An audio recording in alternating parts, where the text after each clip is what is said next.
Welcome back. We've got a big night of football tonight. Scotland. Scotland at Hampden Park against Greece. People were asking me, Key, are you going to do the World Cup? Are you going to do England against Wales? And the answer is absolutely not. There's no chance I am doing England against Wales. Not a chance. Why would anyone watch England in a friendly over an actual World Cup qualifier that means something? You are having a laugh. Thank you very much for the likes. Really appreciate it already. Lots of people in the chat. So we're watching a World Cup qualifier tonight. We're watching Scotland against Greece. And Greece absolutely battered these Scots last time they played, by the way. It was a couple of months ago, earlier this year, they played in the Nations League. And Greece absolutely battered them 3-0 at Hampden Park. So it's a big old opportunity this for Scotland to put it right. They need a win, to be honest, Scotland. Not a fantastic start to the World Cup qualifying campaign. Maybe not a brilliant start for Greece either, for what it's worth. But Steve Clarke in charge, just giving his pre-match interview there. Steve Clarke, by the way, also equaling the record held by Craig Brown for most games in charge as Scotland manager. So he's been in charge for a while now. I think it's 2018, 2019. So he's been around for a while now, Steve Clarke. Ex-Liverpool manager, obviously, as well. Or Liverpool assistant manager, rather. But yeah, record equaling appearance tonight for Steve Clarke as manager of Scotland. So we'll be looking forward to see how Scotland get on against Greece. And hopefully, I'm rooting for the Scots. Why not? Andy Robertson is playing for them. Albeit, so is Kostas Tsimikas on the Greek side. Someone's just asked me, is Bakasetas playing? Yes, he is. Thomas Tuchel, hi, how's it going? Callum, good to see you. And Thomas Tuchel says, I'm watching England and Wales. I would imagine so. I'm not watching England and Wales. There's no chance I'm watching England and Wales. No chance at all.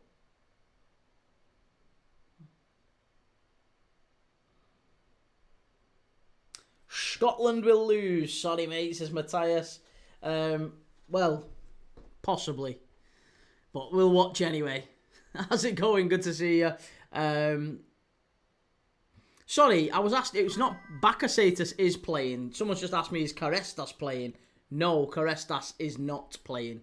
It was Kouliarakis that I was looking out for tonight from the Greek side. Kouliarakis is one of the top young centre-backs in football at the minute. He plays for Wolfsburg. Absolutely brilliant potential. He's been linked with Liverpool. He's been linked with a number of Premier League clubs. This is a great opportunity to watch him tonight if you haven't yet. So definitely keep an eye out for him tonight. Kouliarakis. And not to mention many others. I mean, Pavlidis up front. Lewis, what are you watching? Scotland v Greece, mate. Big sign up here. Everyone watching.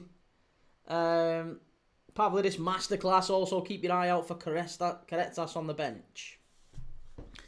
Well, Greece were definitely the better team. Definitely the better team. Edwin, can I chat to you about Sweden, Switzerland tomorrow? Of course you can. Yeah, listen, I'm back in Sweden for that one as well. Massively expecting Sweden to win there. But yeah, let's talk Sweden as well. Let's talk whatever you want. We can talk whatever you want tonight. If you want to talk about anything other than this, let's talk about it. 124, surprised at the amount of people who don't notice that big sign. Just throw a few people off on it. Gio, how's it going, Gio? Good to see you. Shell, good to see you too. Liam Manning watching the England game, and they actually warned people of the flashing lights. Absolutely sickening. Sickening. Edwin, can I join in audio? I'm friendly, don't worry. Honestly, mate, I would happily have you to join on audio. Unfortunately, I can't, because you're only on TikTok at the moment, as you've noticed. But I'm also live on YouTube right this second. I'm also live on Twitch. I'm live on other places. So if I put you on TikTok, I can't get you on the other places. So it'd just all be a little bit all over the place. Liam, thank you very much for the gift. Really appreciate it. Yeah, it's mad. I don't understand why they're doing the Mark No England. Oh no, definitely not. Definitely not doing England. Not doing a friendly over an actual game that means something. But yeah, Edwin, by the way, stick around, mate, because I am really trying to. It won't be for tonight's stream. It definitely won't be for tonight's stream, but I am trying to sort out a way where we can do phone-ins and get people dialing in. I've been wanting to do it for a good couple of months, to be honest, but I finally found a piece of kit, a piece of software that will actually allow me to do it. So I'm figuring that out. I'm trying to figure it out. It might end up being that I am live on some, but not live on others, I guess. Mark, you're an England fan, right? Football debates would be a great series for your channel.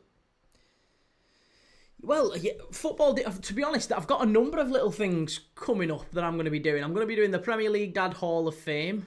So we're going to be inducting players from over the years in the Premier League and maybe even in the lower leagues as well that deserve to go in the Hall of Fame as voted for by you. We've got the Premier League Dad community as well, by the way, which if you want to join it, you can. It means you can join and we can talk through the day on WhatsApp. If you all want to chat, we can all have a chat. We don't need to be doing it. If you want to join the WhatsApp groups, the WhatsApp community, then you can do that too. I've got a Premier League Dad WhatsApp community coming, which you'll be able to join tomorrow. Probably if you come back tomorrow, we'll have that on the QR code will be on the screen. Callum Key, don't ignore me. Thought you'd beat me. Oh, about last night. Yeah, no, you beat me quite resoundingly. Shell, good kval in Swedish. Get learning, Kate. I'll have to pick up on. I'll have to pick up on a bit of. I'll have to get to IKEA. Ollie, if you had to choose one national team to support, who would you pick? I wouldn't. I wouldn't pick any national team to support. I don't really support any national team. National football as a whole is a bit. Yeah. I don't mind watching World Cup when it's on. Like, I'll watch the World Cup, I'll watch the Euros, but qualifiers and friendlies and whatever generally are pretty bad football. I am hoping that this dissuades me, because they're all a bit. They become duds. Now this one should be different. I'll point this out. This one should be different because it's early enough in the campaign. But you do get to the end of the campaign and they're all just... You end up having top v bottom. Bottom has nothing to play for. Top's already qualified. Just doesn't make a lot of sense, does it? Taki says Greece will finally qualify for the World Cup again. When is the last time that Greece did qualify for the World Cup? I can't remember. I know they did well in... We know they did well in the Euros, famously. But when was the last time they qualified for the World Cup? Edwin, as a Swede who's heavily invested in the Prem and most of football in general, what makes you say that Sweden will beat the Swiss? Well, obviously a number of reasons. I think you've got a lot of very, very talented players in that Sweden side across the pitch, not just up the front end with Isak and Gyökeres. You've got Kulusevski, you've got Hien at the back. You've got a load of really talented players across the pitch that I really, really like. Switzerland, I feel like Sweden have got the better squad.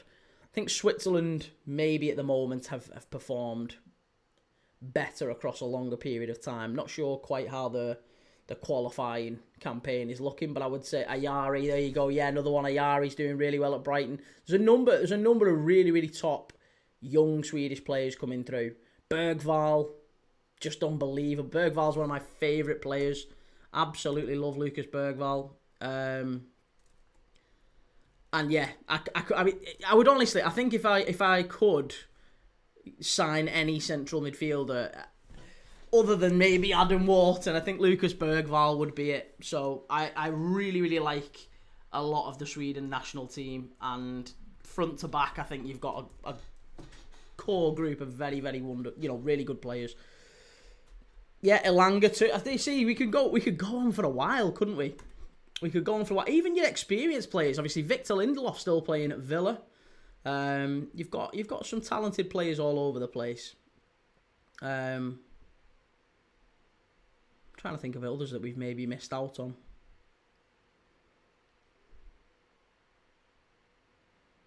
Forsberg. I think Forsberg's still playing, isn't he? Jordan Larson as well at Copenhagen. Still time. Shell says Scouts are living in Wales and forever Scotland, pup. Go ahead, England. Cymru Amber. I don't know what any of that means. Right, well, we're very close to kick-off here. Kouliarakis and Mavropanos, both of Greece's centre-backs on yellow cards, so they'll be suspended if they get one tonight.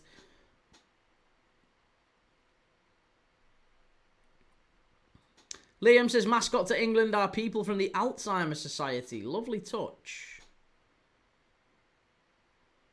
People from the Alzheimer's Society, or people with Alzheimer's. Edwin says, I'd like, it's just employees or whatever. Edwin, also some more at the back. Goodmanson at Leeds. Holm is a decent wing back in Serie A. Yeah, Holm too, yeah. Know him well. People from. Interesting. Right, okay. Well, Parzival says Scotland, easy win.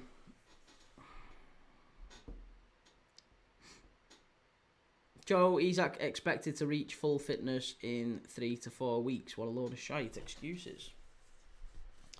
Well, no, I mean, how long does a normal pre-season take? And then once you add that on to the start of the Premier League season, it's probably about that, isn't it? Whatever that is. So if we say a normal pre-season is like, what, 6 to 8 weeks, maybe? Pre-season generally starts around the end of June, start of July. So you got maybe 6 weeks, thereabouts. Yeah, 6 to 8 weeks, I would say, thereabouts. And then you go from that to...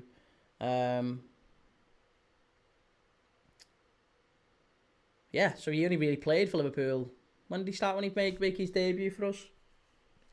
Either way, you're looking at you're looking at about now for him to get into pre-season. The end of his pre-season's like only just hitting about now. G. Lawrence, has Wirtz scored or assisted for Liverpool yet? Key. What since you asked the other night? No, he's not, mate. No. Right, who's this being honoured here? We've got a... is it a TIFO, that? What is that? Is it a TIFO? Liam Palmer out till November, so any FPL people get him out. I took him out at the start of the season. I was quite lucky with Cole Palmer. Ben, very sweet with the Alzheimer's Society lined up with the players. Yep. Unbelievably destructive disease that it's yeah, that's nice. Edwin, can't express how important our game is tomorrow. Win and we're back in the fight. An L and we're out. Is it that big? I knew it was a big game. I didn't think it was quite as quite as big as that. Right, we're about to kick off here at Hampden Park. Scotland against Greece.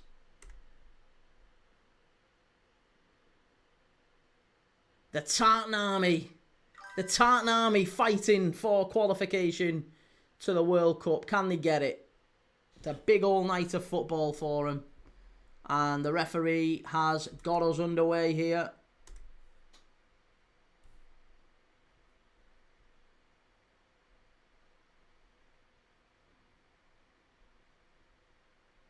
Finland beating Lithuania earlier on in the day.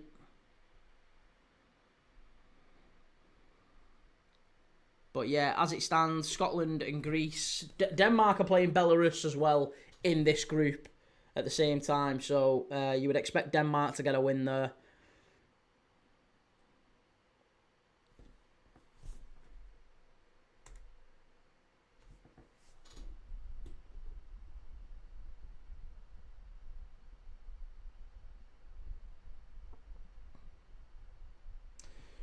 G. Lawrence's thoughts on Kirkes and Frimpong at Liverpool so far, Key. I think Kirkes has really done, like, he's grown into it. I think he's done really well. Frimpong we've not really seen a lot of because obviously he got injured just after the Community Shield, which he scored in the Community Shield. And then after that he's been injured a fair bit. So, well, I say injured a fair bit. He got one injury. He got one injury and that injury kept him out. So, Frimpong... I would also say it's a little bit annoying that Slot's been playing Frimpong out of position. Frimpong's been played like at right wing rather than right back, which I don't really understand. So yeah, I would say that Slot is to blame a little bit for Frimpong not quite getting up to speed. But Kirkes, I'm really happy with. I think Kirkes has started to show the sort of quality that we expected.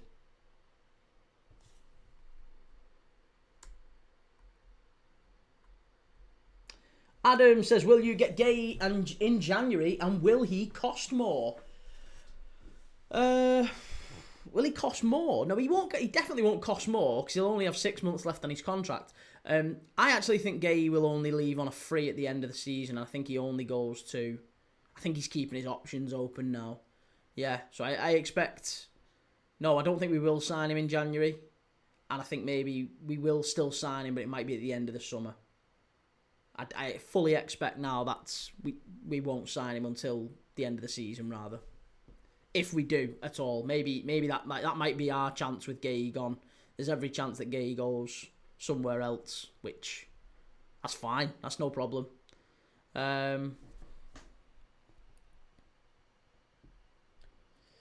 England goal, Morgan Rogers. Really? Jimmy P comedy, England goal. G Lawrence, if you had to swap Frimpong for another right back in the Prem, who are you swapping with him with and why? If I had to swap him with another right back, Munoz. Yeah, Munoz. I'd swap him for Munoz, definitely. Munoz is the best right back in the Prem for me, at least. I think from a Liverpool perspective, we need a full back who's good going forward as well, and I think Munoz is the right balance of... Like, I think Wan-Bissaka is absolutely unreal defensively, but hasn't quite got it nailed going forward. I think you've got Timber, who is really good defensively. He's alright going forward, but he's not brilliant. I think Timber's probably overall a better player than Munoz, but for our system, if I had to swap one, I would say Munoz. So yeah, that would be my choice. Shell says, come on Scotland, and Pup says, it's a new thing using unusual mascots. Saw a team using the players' mothers as mascots last month, and Real Betis inviting the club's 11 oldest fans to serve as mascots. How have they calibrated that?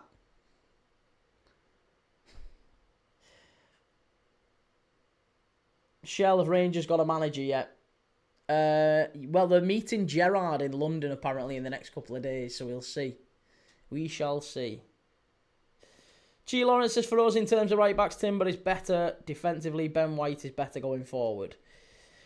Well, yeah, I'd say you've got a decent mix of right backs there. Ben White is... I mean, they're both centre-backs by trade, aren't they? Let's be dead honest. They're both centre-backs by trade that have been converted to right back. So they're not really our type of right back at Liverpool. Munoz is much closer to that. So it would be Munoz. It's not necessarily who the better player is, but certainly I would say the better fit. The better fit for the way we play. Jay Sakini says, Gay with an assist already. And Liam, do you think Barca will go in for him in Jan or any foreign teams? No, I think Palace have made their bed now. They've said that we're not going to sell him. We're not going to sell him. And I just can't see Palace selling him at all now. That's it. They will keep him till the bloody end, and he will leave on a free at the end of the season. And that actually suits Mark Gay as well. I actually think Gay is quite happy with that, because he'll go to the World Cup, because he's going to start every game at Palace, isn't he? He's going to play in Europe. He's going to start every game. There's not going to be any sort of like, ooh, he's a bit... Like, going to Liverpool was a big risk for Mark Gay, actually, because I think there's a very, very good chance that he wouldn't have played very many games from the start. He would have been on the bench for the vast majority of the season, wouldn't he? If we'd have signed Mark Gay, he wasn't playing that much. Not at all. He wasn't playing an awful... Like, he was playing, don't get me wrong, but he wouldn't have started. I don't think he'd have been our starting centre-back, Mark Gay. It'd have been Canate and Van Dijk still. But Gay would have been a great option off the bench, and then maybe, as the season goes on, who knows, maybe he works his way in. But he's not as good as Canate, and... Yeah, I think it would have taken some time for him to put his stamp on the team, and that might have just put a seed of doubt in Thomas Tuchel's mind. Maybe Thomas Tuchel thinks, actually, I don't know if I need him, or maybe if I do take him, he's not our main starter for England. So, actually, it was a lot better for Gay, I think, to stay at Palace. There was a lot less risk in staying at Palace. And he then goes... stays there and leaves on a free at the end of the season, and he can then command absolutely massive cashola, can't he? He can get huge amounts of money at the end of the season. Because he can go to whoever's buying him and say, listen, I was 40 million quid. I was 40 million quid about 6 months ago, so now, put your hand in your pocket, you're getting me for nothing. I want at least 20. G. Lawrence, Arteta has won exactly the same amount of games in his first 300 games as Klopp did for Liverpool. He's only had to spend about £1 billion. And he had a much better team when he came in as well. He had a much better team and he spent about 5 times more. Reece, thoughts on everyone being angry at Gary Neville? Everyone being angry at Gary Neville. I mean, do you know what? To be honest, I've no energy for it. I've no energy. I don't like Gary Neville when it comes to his political views. I think he is a little bit of a... What was the expression used on social media? A bit of a champagne socialist. I think it was... what was it? Is it... what's his name? The guy who owned Palace. Simon Jordan. Simon Jordan called him a champagne... I don't like Simon Jordan either, by the way. But Simon Jordan called him a champagne socialist. He is a little bit of a, remember where you came from sort of thing. There's a little bit about that with Gary Neville generally. The whole... He's on his phone in his car. It's like the 4th time he's got done driving with his phone. There's a little bit of like, come on, like, mate. You remember where you came from. You're not too good for a... You're not too good for the rest of us, sort of thing. So yeah, I don't really have anything to say with the whole Gary Neville thing. I've not got a strong opinion either way on him. The country's going down the Swanee, whichever way you look at it, whether you're right, left, or in the middle. G. Lawrence, did you see the side Arteta inherited? Come on, Kiwi, we're in the pits when he took over. I've seen the side Arteta inherited, and it's better than the one that Slot inherited. Yes. Yeah, absolutely. And I also have seen the amount of money that Arteta spent. The amount of money that Arteta spent versus the amount of money that Klopp spent. So, the argument that Arteta is as good... And is that the argument you're making at the core of it? Are you arguing seriously that Arteta is as good a manager as Jurgen Klopp? Are you making that argument? Adam, the sign-on FIFA game will be in the tens of millions. I would assume so too, mate, yeah. And Pup says no manager yet, though Defoe has been adding cryptic photos on Insta. Either he knows something or he's just trolling. Get Defoe and Gerrard back in.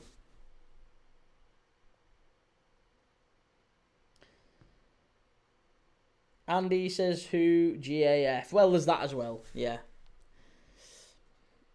No, but bear in mind, it was Arteta's first job in management. What's that got to do with anything?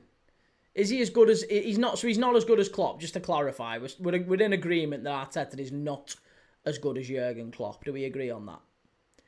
That's good. I'm glad we agree on that. Glad we agree on that, if nothing else.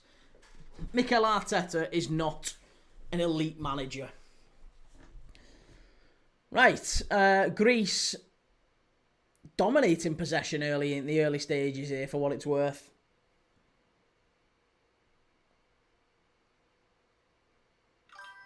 Shell, England are 2-0 up against Wales. I told you it'd be a crap game, that. I told you it'd be a crap game. Why are people watching it? It's just garbage. They're going to wipe the floor with Wales. Mickey the Valley says, which was the biggest football shock? Greece winning the Euros or Leicester winning the Prem? Ooh, I think Leicester winning the Prem. Yeah, Greece winning the Euros was incredible, though. It was a great side, that Greece side. And when I say great, I mean great in the same way that the Leicester side was great. Like, if you look at that Leicester side, there's maybe like 3 or 4 really good players, and then the rest of them were just really good, like functional players. Like, you had like Mahrez, Kante, Vardy, and then after that, you kind of like Okazaki, Leonardo Ojoa, Wes Morgan, Christian Fuchs. He was okay, but there wasn't a huge amount of quality across the board. It was just really, really hard-working players surrounded by a dash of quality that stayed fit all season. So with Greece, it was a little bit the same. Obviously, you had Karagounis in midfield, who was unbelievable. You had Trajanos Delas at the back.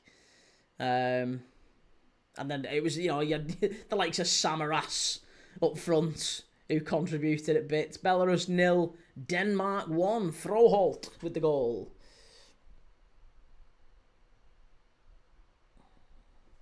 Liam Manning says Morgan was outstanding. Oh, he was outstanding, but he wasn't he's not a brilliant player, is he? He was just a really, really good unit, I guess. He was a functional player in a really hard working side. Danny Simpson, there you go. Yeah, Danny Simpson, Wes Morgan, Christian Fuchs. Who else was there at the back? Who was the other centre back? Rob Huth, wasn't it? Robert Huth. Movable fridge. yeah, he was a big lad. Shell says it's very weird seeing a German manager celebrating England scoring. And Adam, it's hard to become a great manager if Pep is in the league. I know, but it couldn't have stopped him winning other things. I feel like Arteta's his own biggest enemy. And he has to win the league this season. If he doesn't win the league this season, it's a major, major downfall for him. Jimmy says, need to get over the German stuff. Why? A German shouldn't be managing England. A German should not be managing England. An Englishman should be managing England. It's absolutely ridiculous that we have a German managing England. The whole idea of international football is our best against your best. If you start mixing the two, it ceases to matter. The whole point of international football just falls to bits. The one earlier fan, we're forgetting that many different managers from different countries manage national teams. No, I'm not forgetting it. I know it. I'm just saying I don't think that's the right approach. I think all international managers should have a manager from their own country. Did you feel the same about Sven? Yes, I did feel the same about Sven.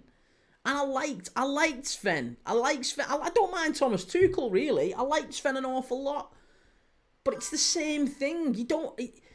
What is the point in international? It's literally supposed to be our best against the... It's supposed to be a patriotic thing. It's supposed to be England's best against France's best and Germany.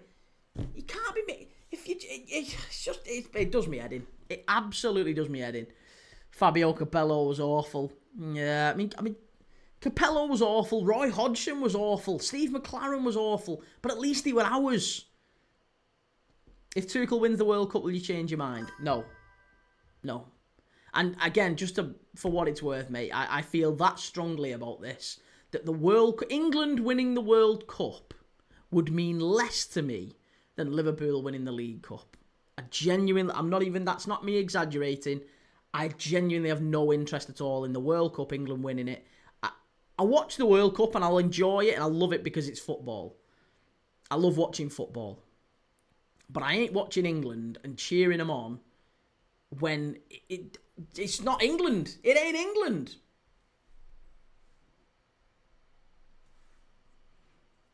Lampard for manager. Any of them for manager. Anyone English. Anybody English.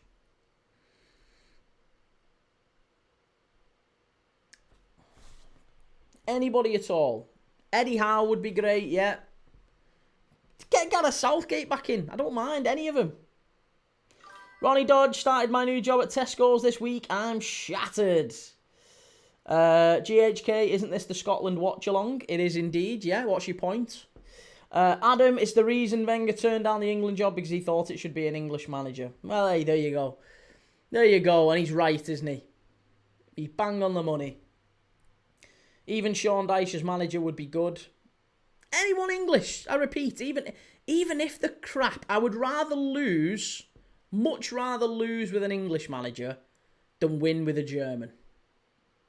Ceases to matter. There's a claim, a very, very slight claim here from Steve Clark, but I don't really know what for. I think it's because it went out of play.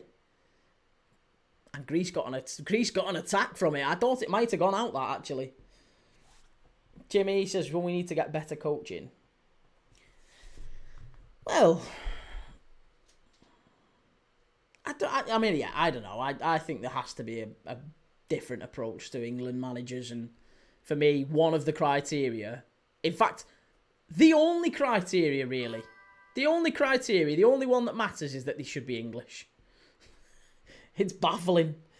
GHK, New Year, a bit different from what I expected. Oh, it's not, mate. We just talk. I watch the game, but if there's nothing going on the game, I'm not going to sit here and stare at the screen. We'll have a chat about all manner of things, and people in the chat will talk about different things. I'll respond to it. So we can talk about anything, usually while the game is going on. We are obviously going to focus on the game when there are action points and flare-ups and whatever else. 17 minutes in, there's been none of that. There's a corner to Scotland here. John McGinn standing over it. And if there is a chance, if there is a goal, believe me, you will see a reaction. However, there's been naff all. There's not been a great amount happening in the early stages here. Shell baffled me having a German manager.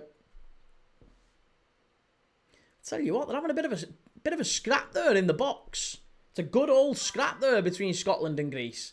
McTominay, far post. Oh, headed back in, chance. Just about cleared away. Swifty says we benefit from the Premier League in some ways and lose in other ways. That's true enough. Yeah, Swifty, there would be an incredible boost for the country, though, like the Olympics in 2012. I'd just love it if we had that approach.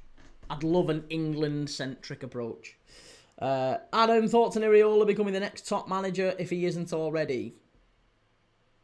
Well, there's a lot of good young managers. Iraola's certainly one of them. Whether or not he's the next top manager, I don't know. We've seen a lot of managers who started out and played really well, haven't we? We've seen Graham Potter, by the way. Graham Potter was in a similar sort of run of form, a similar position to Andoni Iraola when he was at Bournemouth. He was thought of incredibly highly, Graham Potter. And look what happened there. Goes to Chelsea, career falls to bits.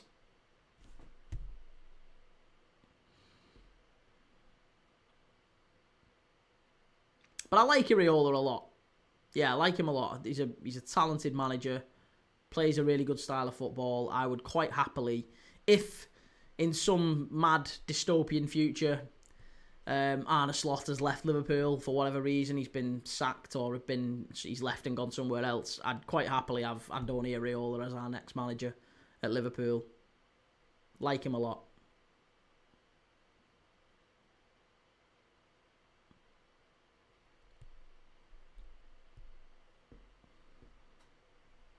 I actually think Fabian Herzler is going to be the next top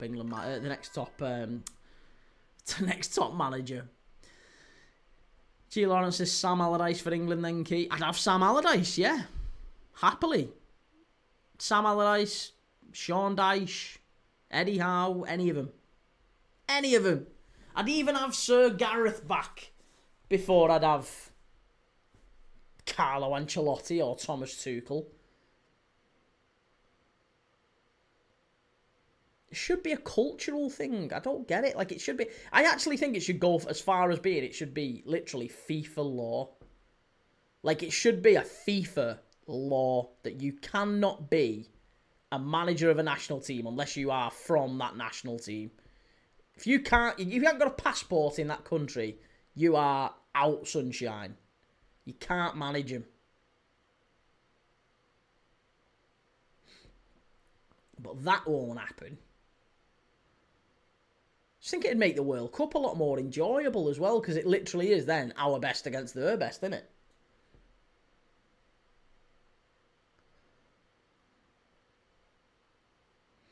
Cheers, Liam. Thank you very much. We're live tomorrow for Northern Ireland against Slovakia. Northern Ireland, Slovakia tomorrow. Adam, would Greece have won without Otto Rehhagel? That's a very good question. It's a very, very good question.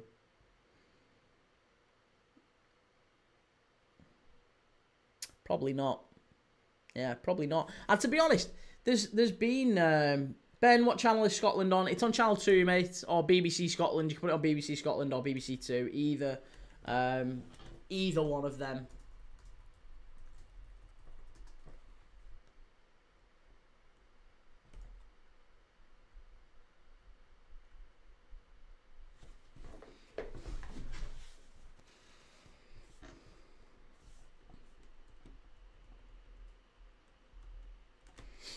Yeah, and it's just, do you know what, again, as well, we talk about how, like,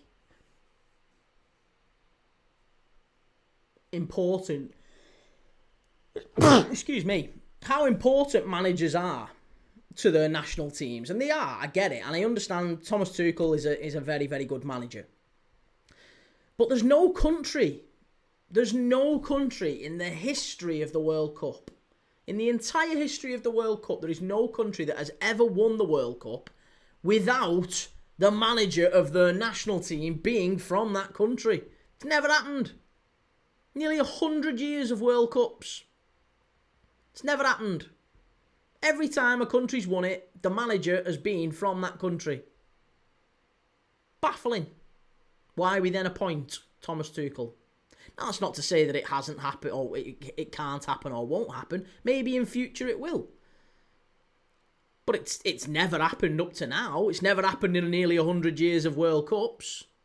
So, you know, for me, I think you know, it's possibly a little bit short-sighted. G. Lawrence says, Key, what's your Nando's order?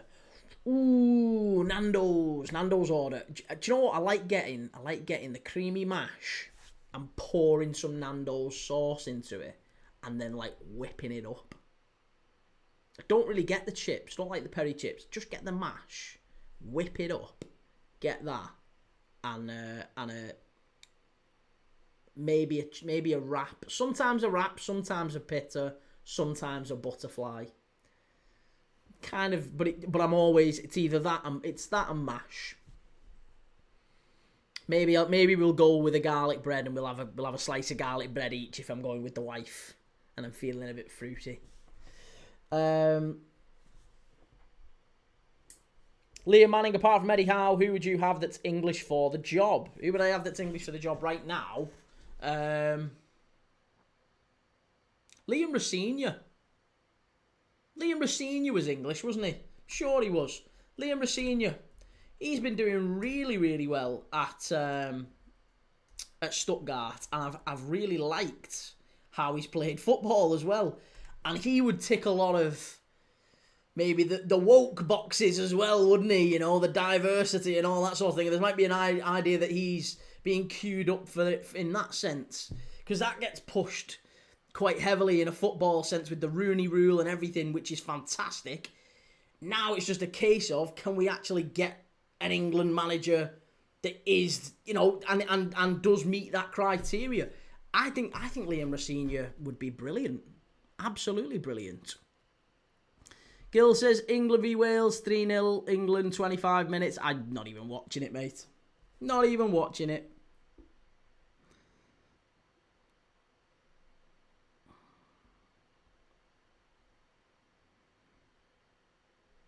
Reece, you cannot tell me Cole Palmer is better than Saka. Cole Palmer defo is.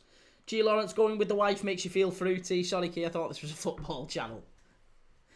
Well, it veers off sometimes, doesn't it? Ball into the far post. Greece just about cleared away by Scotland. Hanging on a little bit here, the Scots. B says Gerrard is probably the only English manager with the pedigree. The pedigree. Well, do you know, I don't know. There's a lot of good young English managers, but I like Liam Rosenior. Gerrard, Lampard, fine. You know, they've played at the top level. I think Lee Carsley deserved it, to be honest. I would have given it Lee Carsley. Genuinely, I would have given it Lee Carsley. Pope says, with previous World Cup Euros, would you do a sweep or pick a random wee team and support them, or just watch the games for the sake of it? Just watch the games for the sake of it. Yeah, I'll just watch them. It doesn't really mean an awful lot to me, whoever goes through. You sometimes get, like, vibes with team when when you watch them and you see them play a style of football and you see the fans, how they react, and maybe the manager's a bit of a character and whatever. And there's been teams like that when I've watched them in tournaments and gone, do you know what, I really like them. Like, for example, Senegal in 2002. Everybody liked Senegal in 2002, didn't they? South Korea, Japan World Cup 2002, everyone got behind Senegal from the off because they beat the world champions France in the opening game. And then they played with such charisma and style. That fabulous player, Salif Diao, in midfield. I never really understood what happened to his career. Wonder what happened to him. Salif Diao gliding through midfield like Patrick Vieira. El Hadj Diouf playing like a future Ballon d'Or winner. Never quite happened for them two, sadly.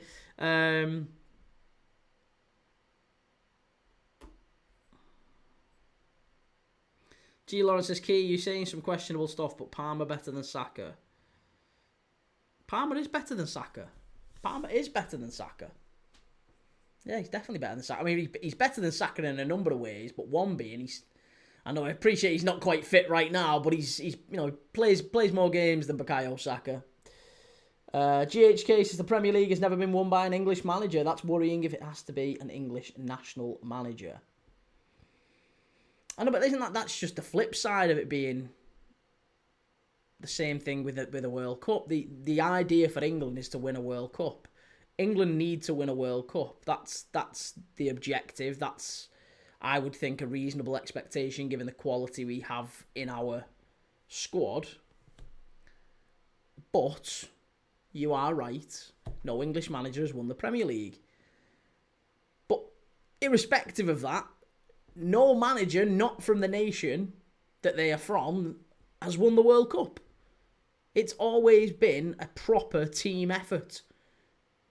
So you can't. I don't feel like you can appoint Thomas Tuchel and expect that England win the World Cup. In my humble opinion. Reese, is this because you're on the whole Saka limping conspiracy theory? I'm not on a conspiracy theory. I just think Palmer's better than Saka. I don't even think Palmer's like absolutely sensational world class. I just think Palmer's better than him. If you have to choose one player to play in that England side, because Palmer is a right-sided winger, Saka is a right-sided winger, I think you play Palmer there. That's it. That's my opinion. I don't think it's like I don't think there's a gulf in class between them. Like, Palmer's, I don't think anyone would argue that, would they? No one's saying that Palmer's miles better than Saka, and no one's saying that Saka's miles better than Palmer. Because he isn't, unless you're a 16-year-old girl and have an incessant need to be fucking dramatic. So no, I don't think either of them are miles better than the other. But I think, my opinion, I think Palmer's better. I think Palmer's better. I would choose Palmer over Saka. Michael says Howard Wilkinson was the last English manager to win the English First Division with Leeds United a year before the Premier League started. And as we know, Michael, the Premier League was a brand new thing, and the previous league titles don't count. It doesn't count at all after that. Liam Manning says, shall we get Gary Neville as manager or Gary Lineker? Honestly, I don't like either of them, but I'd rather have either of them over Thomas Tuchel. G. Lawrence 94 says Palmer recently went 8 months without a goal from open play. Terrible. Stats. Hasn't he also won more than Bukayo Saka? I think he has, hasn't he? Yeah, he's won more. Certainly won more. Scored in a final for England as well. Big game player. Hasn't missed a penalty for England in a big game in a final. Not such a big game player. Barryman97 says Viva Scotland. Yeah, if you're looking for a big game player, I think you pick Palmer.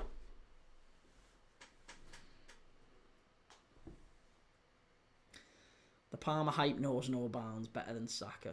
Like, it's not hype. As if anyone's arguing that is Saka like miles better than Palmer. No. Nobody in their right mind would argue that. It's a close run thing. They're both very good players. They're both very, very good players.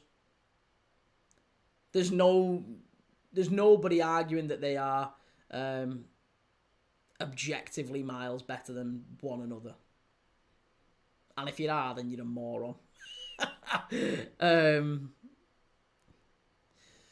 Liam says, depends where you put Palmer. I'd take him to the World Cup, definitely. Well, he's a right winger. He's a right-sided player. Put him on the right side of attack. That's his best position. You play him there, you get the best out of him.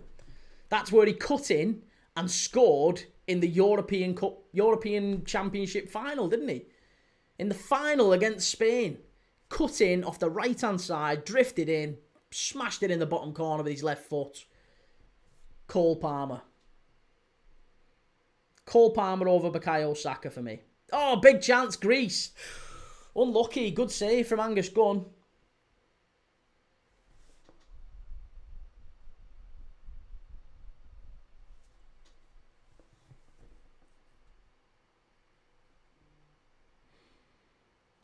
How's that happened? Faroe Islands are 2-0 up against Montenegro. B says Saka is miles better than Palmer. Palmer is the most hyped player I've ever seen. In what metric is Saka better than Palmer? What makes you say that Saka is better than Palmer? And not just better, by the way. I can understand you saying you think that he's better, and that's fine. We're all entitled to our opinion. But why do you think he's miles better? Why is Saka, your quote, by the way, miles better than Cole Palmer? Adam says the Saka dislike is getting out of hand. It's becoming a cool thing to discredit Saka's talent. Palmer and Saka are both great, in my honest opinion. And there you go, Adam. I totally agree with that. Totally agree with that. No problem at all. Mackie94 says, how come you're not watching the England match, Key? Because it's a friendly. Yeah, I want to watch games that matter, that mean something. G Lawrence 94 says Palmer's won more. Mustafi's won a World Cup, Key. Is that point now valid? Only if you're a moron. Yes, it would be. But if you can't see there's a clear difference between those 2 points, then I don't really know. There's not an awful lot to say. Liam Manning says Saka goes missing in the big games. I think I'd agree with that, yeah. And B says Saka has done it at a higher level for much longer. Palmer couldn't get near the City team. But wasn't Saka playing at fullback in a pretty bad Arsenal team as well? Like, you know, it wasn't like Saka was immediately bang straight in at right wing, was it?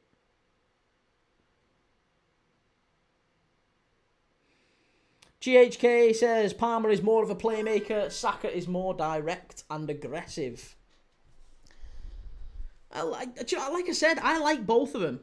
I've no problem with both of them. Yeah, I think both are fabulous players.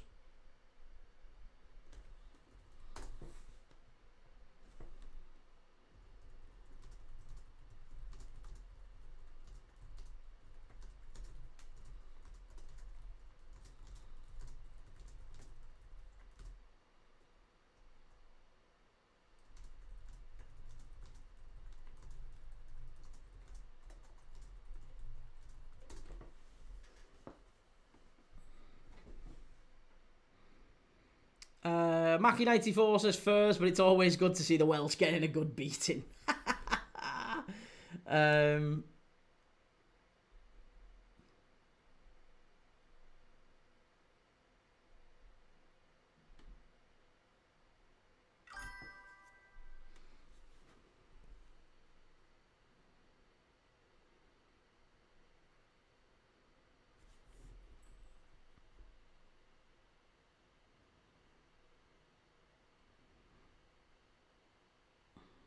G Lawrence 94 says in his career Saka has scored 6 goals against Liverpool. Goals missing in the big games. How did he do in the Champions League? How did he do in the big? Like I said, just because they play against Liverpool doesn't necessarily mean it's always a big game. We played Arsenal when it didn't really matter. Like, would we have said that it was a big game against Arsenal like last year when the league was already wrapped up? Probably not. No. You know, it's loads of times where it doesn't quite count as a big game and Saka's scored.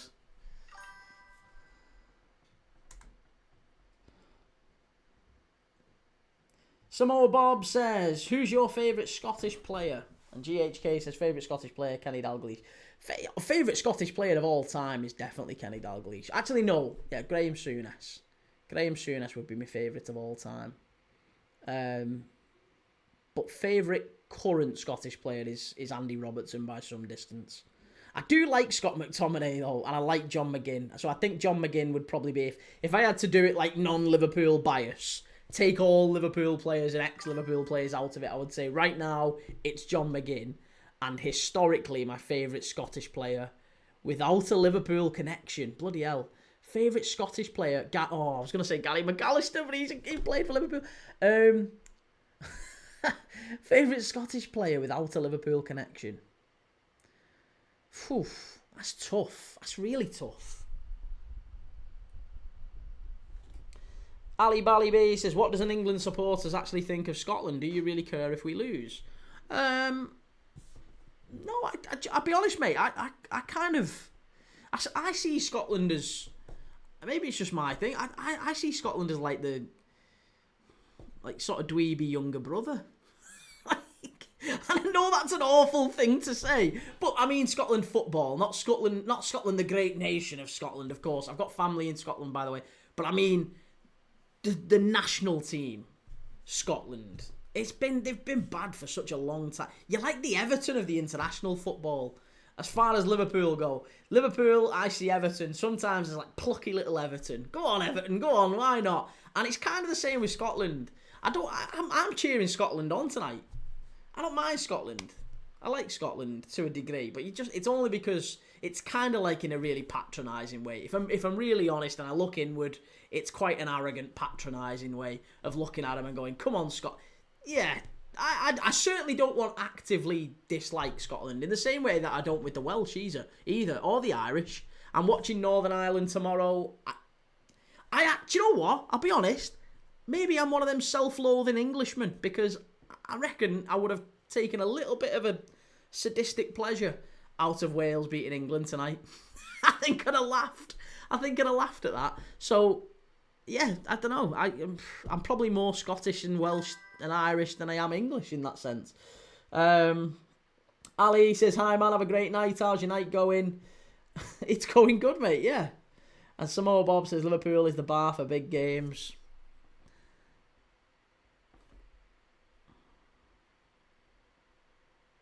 B says, Saka's more versatile, quicker, better dribbler, more skillful, and Palmer takes penalties. So does Saka.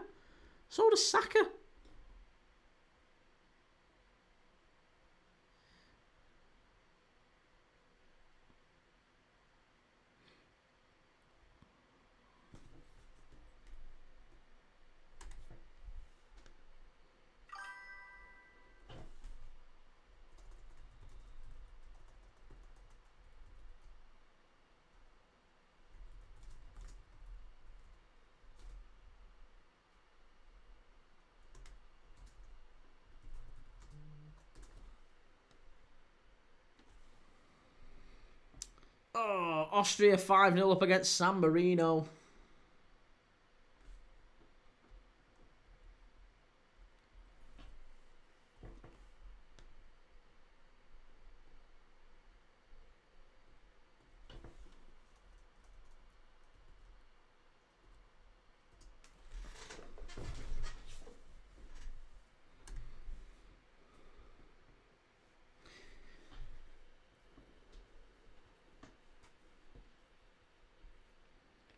G Lawrence 94 says, Key, have a wager with me. Wirtz doesn't reach 10 goals and assists this season in the Prem. Alright, yeah. Okay, I'll take that wager. So you saying he doesn't hit 10. I'm saying he does. What are we doing? What's the wager? I'll quite happily take that.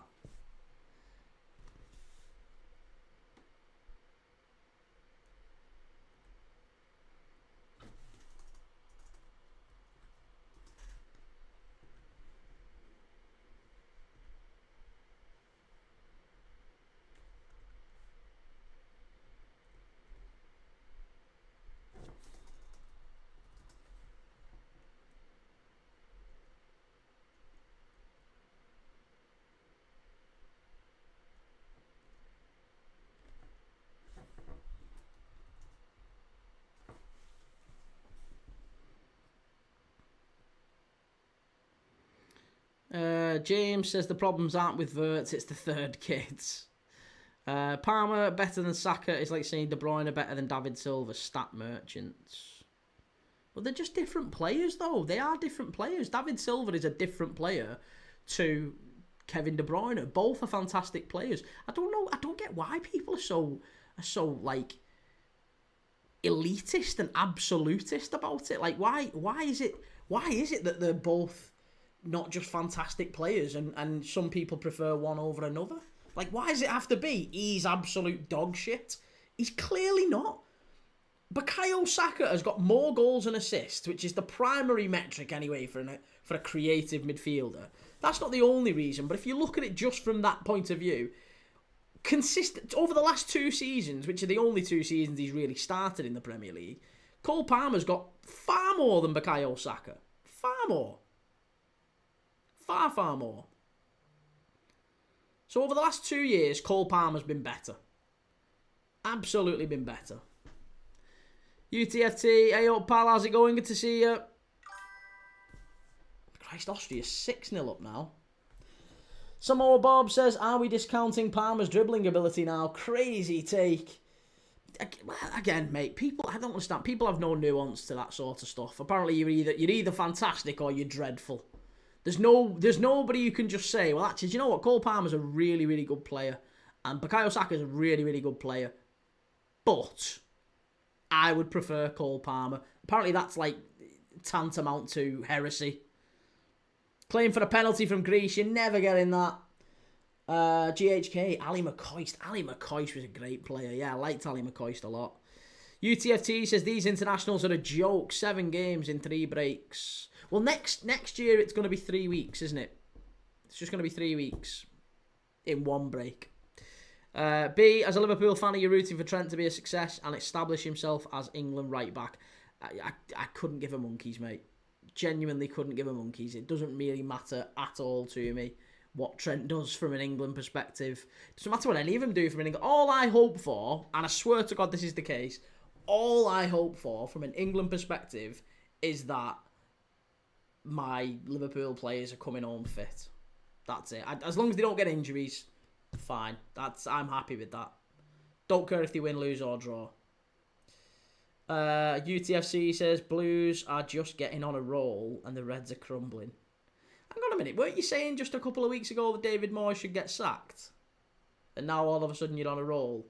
Shows how quick it can turn, can't it? Pup says all time would be Jim Baxter. Would love to say Ali McCoist, but broken leg kept him out for a long time. Current would be Robertson or McTominay. Though we'll always love McFadden for that goal. Alan Hansen, another great. There's lots of fabulous players, weren't there, over the years for Scotland. Samoa Bob, everything has to be a comparison. I don't know if this talking point was like this before Ronaldo and Messi. Oh, it was. It was. Before that, it was Pele or Maradona, wasn't it? Who's better, Pele or Maradona? And then it became Ronaldo and Messi. And, you know, it's been like that for years. Everyone has to compare and contrast. No one can just say that. And do you know, there's no problem being one side or another. But it feels like it's become like a really... It's genuinely from people who just don't, for me, just don't have a brain. They can't appreciate both sides, so what they have to say is that one's absolutely dreadful. One's absolutely dreadful and the other's absolutely fantastic.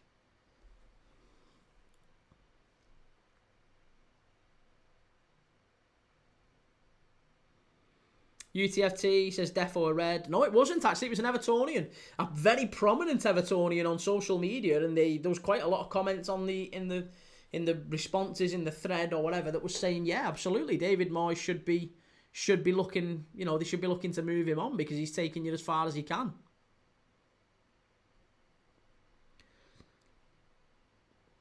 B says, I mean, hoping for Trent to be a success in general in his new chapter. Again, just once they leave Liverpool, mate, I don't care. I have no problem. I don't actively care. Yeah, I don't care either way. Whatever he does, good luck to him. But it doesn't. I'm not going to pay any attention to it. It doesn't keep me up at night whether he does or doesn't really. UTFT says, at least you ain't barred me, lad, and can have a bit of banter. Most of these lives, they bar for Nish. Water off a duck's back. Water off a duck's back. I won't be barring you. Unless you're a shitbag and you start being overly nasty, then that's that. There's always a fine line. But I can say, yeah, you got to take it. Christ, Liverpool have lost 3 on the spin. I've had plenty of abuse over the last few weeks, plenty, and you've got to take it. I swear to God, I swear on all I've not barred or banned anyone in the last few weeks when they have given me some stick. They have given me an awful lot of stick. So you have to take it. You have to take it. Sam says, hopefully the Glazers accept UAE bid. Ineos back. Behind Ineos back. And B says, hopefully he gets a good reception when he comes back to Anfield in a few weeks. I doubt it. I would imagine he doesn't get a good reception, no. No, not because of the way that he left, obviously. I don't think he will.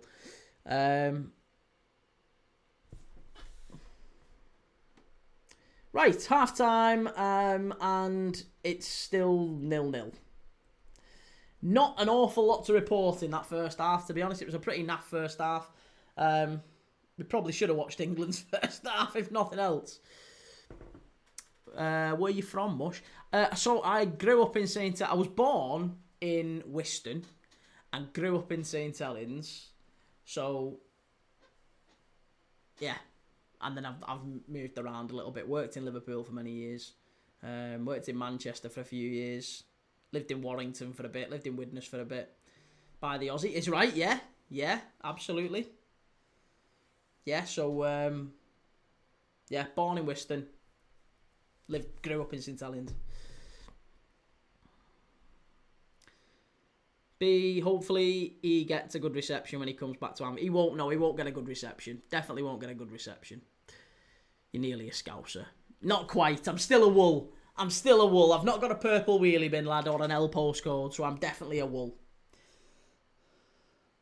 Defo a Wool.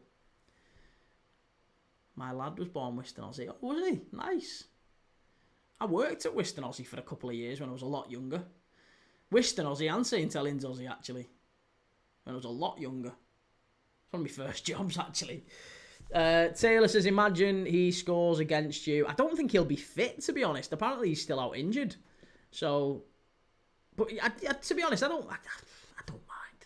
I don't really care. But I don't think he will. He will get a bad reception. Definitely get a bad reception.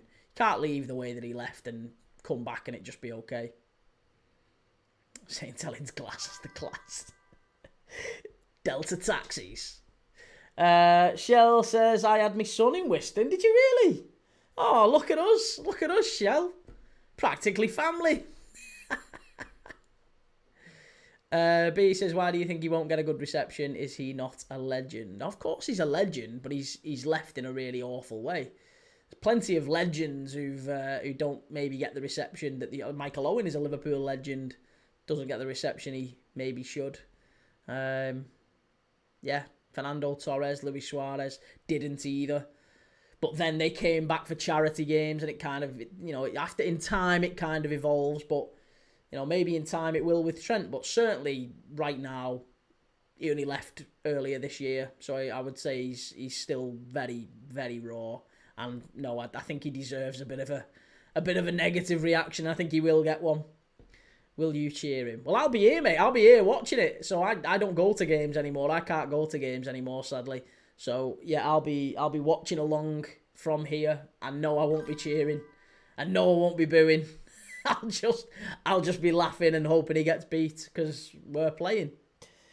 GHK says bins are purple in Liverpool, being a mix of red and blue. Maybe that is why it is actually.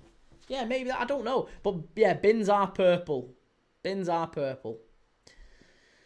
UTFT says, why can't you go to games, pal? Are you barred? No. Yeah, I'm an absolute animal. No, it's nothing to do with that. It's so I have epilepsy and I don't go to footy games through choice anymore. I used to go all the time. Been all over Europe, all over the world watching Liverpool. Been all over. The only games I will go nowadays is like non-league. But if you watch, for example, the start of the England game tonight, you'll know why it's not worth me going to games because I could genuinely die in them. It's not worth me going. So sadly, and do you know what? And it's proper. That's like proper disability. infringement that in it. I mean, I'm not gonna, I'm not gonna kick off about it, but it is bad that in it that light shows prevent people like me going to footy games anymore. So there you go. B says, why do you think he deserves a negative reaction? It wasn't perfect, but I thought he handled it okay. I think he handled it about as badly as he could have done. Yeah, about as bad as he could have done. UTFT must be getting a few quid off the door. You are joking me. You are joking me. No. Some old Bob, what's your take on all this talk about too many tourists going to games and pricing out locals? It is. It is. That is the case. There are too many tourists going to games and too many pricing out the locals. Doesn't mean they're any less of a fan, by the way. That's nothing to do with them as fans. It's entirely to do with the club and how they deal with ticket sales. They want people travelling all over the world for one game a season, and that's it. And then but they also want to market that the Premier League has this amazing atmosphere, and they wonder why games are dead. They are dead. They are absolutely dead. All over the Premier League, atmosphere has died. Doesn't matter what you'll get occasional, and I mean occasional games that are absolutely unbelievable, and there's still the memories of like Anfield still being this huge, and it's an intimidating place. But for the vast majority of grounds up and down the country, certainly in the Premier League, maybe less so Championship, but definitely in the Premier League, it's pointless. It's tourists. It's tourists every week, and you can't blame the tourists. It's the clubs. The clubs coin it in. Why would they sell it? Why would they sell it to me or you, who lives round the corner, for 30, 40 quid, when they can sell it to, Mr. and Mrs. Asimov from Uzbekistan, who's going to fly in, empty the club shop, and fly back for 400 or 500 quid a ticket? It's pointless, isn't it? And they can do that thousands of times around the stadium every single match day. So why are they not going to sell them to me and you, are they?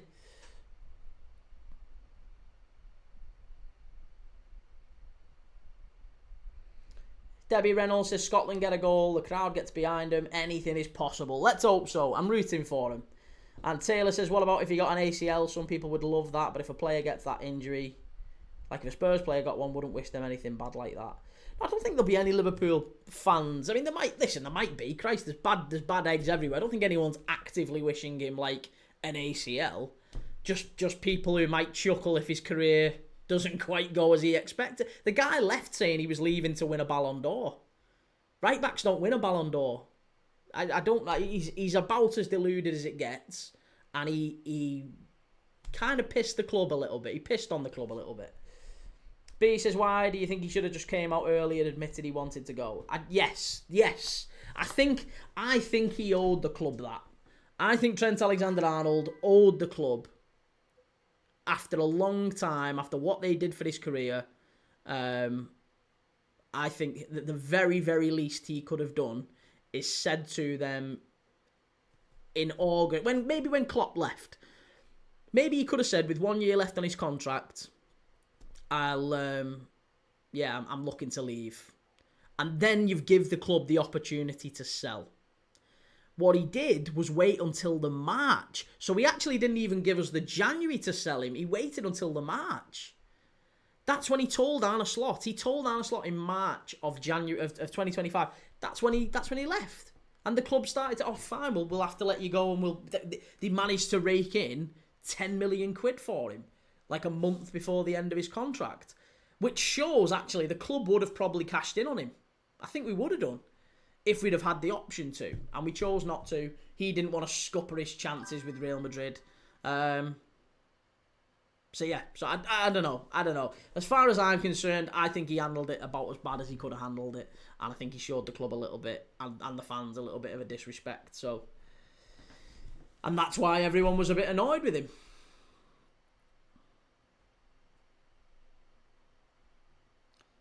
What we're saying, UTFT says Liverpool's ground is 75% Wolves now. Hey, listen, no wrong with Wolves. Come on, me and you were just starting to get along. There's no wrong with Wolves. Listen, I've been all over the world watching Liverpool. That club has had more than its fair share out of me. I've been to Champions League semi-finals in Rome. I've been all over Seville, Porto, Belgium. I've been all over the place watching them. They've had their money out of me just because I'm born slightly outside of the L postcode. Don't think you can say I'm less deserving of watching Liverpool than anyone else. GHK says a big stadium needs a passionate crowd, otherwise the 12th man is missing. Very true. I also think that you need a mix. You need the local fan, of course you do. You also need the tourists coming in. There's no problem with the tourists coming in.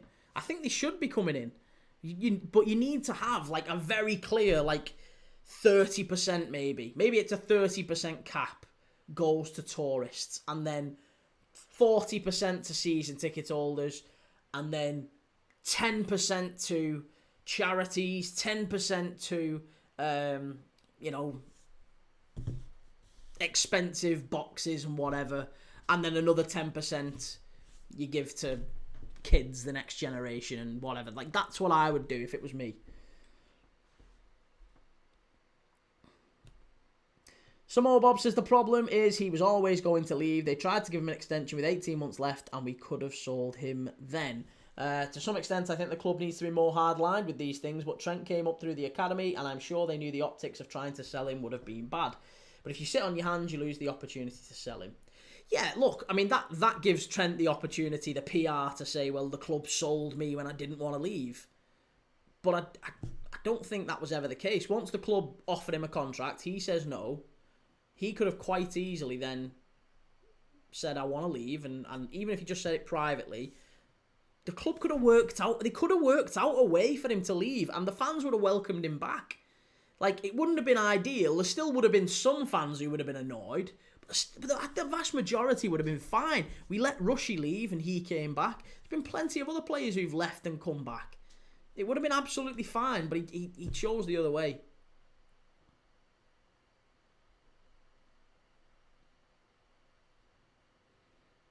B says, come on, you don't believe that, do you? He obviously told them before March. Well, there's no evidence to suggest otherwise. All the evidence suggests that he told them in March. That's what the Athletic and all the other journals and independent journals as well. It's not just like Liverpool.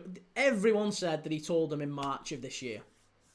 That's when he had a meeting with Arne Slot and told them then. So, yeah.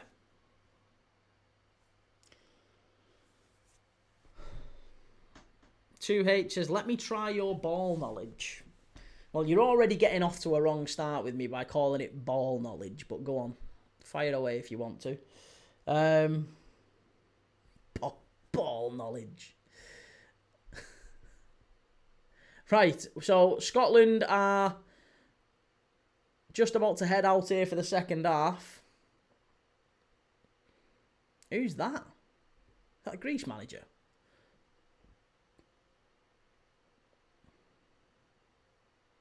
Is that the Greece manager? He looks like Bernie Eccleston.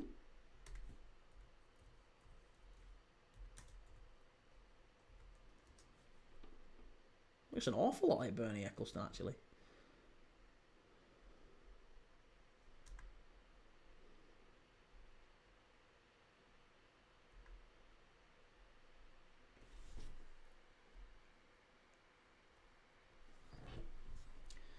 What we saying? Sorry, 2H, name a club from Taiwan. I don't know. I'm assuming they've got a team based in the capital city, and the capital of Taiwan is what? Taipei.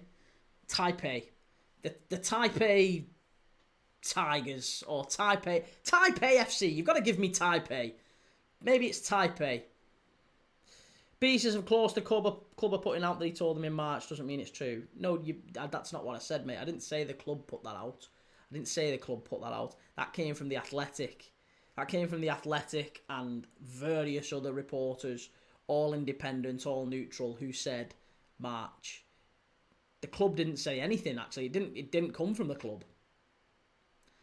AC Taipei. Well, there you go. Give me AC Taipei. There you go. That was more from geography than actually knowing the team, though, I'll say that. It wasn't due to ball knowledge. It was just due to a little bit of geography more than anything else. Right, we're heading out for the second half here now at Hampden Park.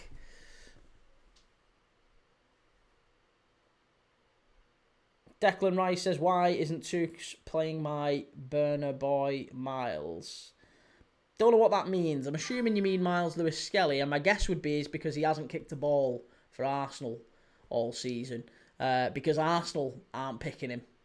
Because he's actually not that good. And I don't think he goes to the World Cup for what it's worth. I think there's a very, very good chance that Miles Lewis-Skelly is sat at home watching the World Cup with us. So I imagine that's the case. B says, I know what you're saying, but the club have contacts at media outlets and can control the narrative. But so does Trent. It's the exact same logic. Trent could put out a narrative. But again, your argument is that isn't true, and you don't believe that, and that's fine. But there's nothing else to say otherwise. There's no argument that he told them any earlier, and it kind of lines up that he told them late, to be honest, because he told them in March, and Liverpool chose to cash in on him a month before the end of his contract, which shows that we would have actually. The likelihood is that certainly suggests that we would have cashed in on him in January if we'd known about it.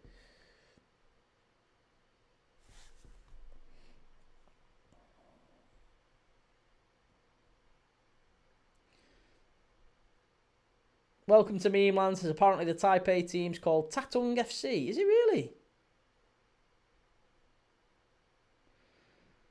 Taylor H. Flowers of Scotland is unreal. Gets the players fired up to just get battered. Right, well, we're off for the second half here now at Hampden. Come on. Let's have a goal. Let's have something. Let's have anything. Give us some action. Cheryl says, come on, Scotland, let's have a goal. And Stu Max says, Steve Clark, masterclass incoming. Ball the team to shitless death and grab a John McGinn winner in the 82nd. Yeah, love that. Joe says, Lewis Hall has more chance over Lewis-Skelly. I think there's a fair few, to be honest. I think you could probably pick 3 or 4 ahead of Lewis-Skelly at this moment in time. B says, you think one individual can have the influence of media as Liverpool FC? Well, it's not one, is it? It's Real Madrid. It's Liverpool. Sorry, it's Trent Alexander-Arnold, Trent Alexander-Arnold's agents, Trent Alexander-Arnold's PR team. Trent Alexander-Arnold's got a full business behind him, by the way, of that's worth an awful lot of money. So as much as Liverpool has influence, of course they do, Trent Alexander-Arnold has influence, his PR agency has influence, Real Madrid have influence, and if Trent Alexander-Arnold wants to control the narrative, then absolutely he could put stories out just as much as Liverpool could. Real Madrid don't care about that side of it. Of course they do. Hang on a minute, Real Madrid care about it if Trent Alexander-Arnold cares about it. That's exactly how it works. Of course they do. If you're trying to sign a player and how he leaves his hometown club is very, very important to him, then of course one of the things that Madrid would have said is, listen, we'll try and do this in the right way. Let's make you more comfortable about leaving, right? Because I'm guessing that Trent isn't a soulless bastard, right? I'm sure he would have actually had a heart to heart and really sort of Real Madrid don't care what people in Liverpool think. No. But Trent does. This is what you're missing, mate. Trent does. So if Trent cares, Real Madrid care. That's what I'm saying. That's what I'm saying. Samoa Bob says Jude Bellingham has influence over Trent too. And yeah, absolutely he does. And Jude Bellingham has an awful lot of influence as well. It has to be said. Has to be said.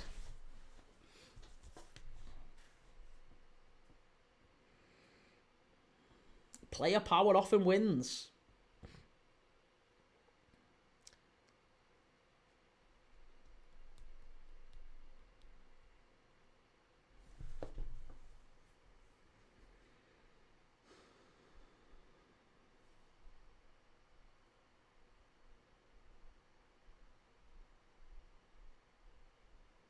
It's been very, very, not quiet, but really like, I don't know, just there's not been an awful lot of energy in this game. given how important it is, I would have expected both of these teams to really go for it. Greece beat Scotland here 3-0 earlier in the year. They had an unbelievable chance, I think, to come here and get 3 points. Chose not to. They've been quite passive. Passive, that's the word I'm going for. They've been quite passive. And then you've got Scotland, who just doesn't really feel like they're that bothered. Feels like Scotland are sitting off and taking the draw here. B says, total nonsense. Madrid are paying him a fortune. Trent doesn't call the shots with the PR. Again, you're missing the point, mate. Real Madrid will care about what Trent cares about because it gets them a happier player. If you've got a happy player performs, right? So their job... Do you realise Real Madrid will literally employ an entire team of people to keep Trent Alexander-Arnold him happy? That is their entire job. Just to keep him happy. Keep him sweet. And given that one of the things that will have mattered to Trent Alexander-Arnold, him leaving, is the perception of him amongst the people he's grown up with. His scousers, his mates. That's what will have mattered. So, will they have maybe used a couple of, contacts in the newspapers? Absolutely. Absolutely, you will have done. Faroe Islands 3, Montenegro 0. What is going on in football today? Faroe Islands 3-0 up against Montenegro. Unreal. Greece, big chance. It's gone behind. It's going to be a corner, is it? No, goal kick. The Candy Zone says, not watching England today. No, mate, no. Scotland.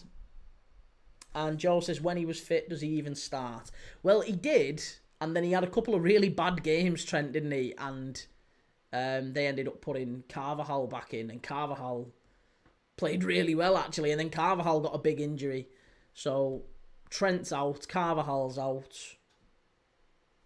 I don't think either of them can play against Liverpool. I think it's expected that Valverde plays at right back. And obviously Valverde's having issues with Xabi Alonso at the minute, isn't he? Everyone thought Valverde would... oh, that's a foul off the ball, referee. Come on.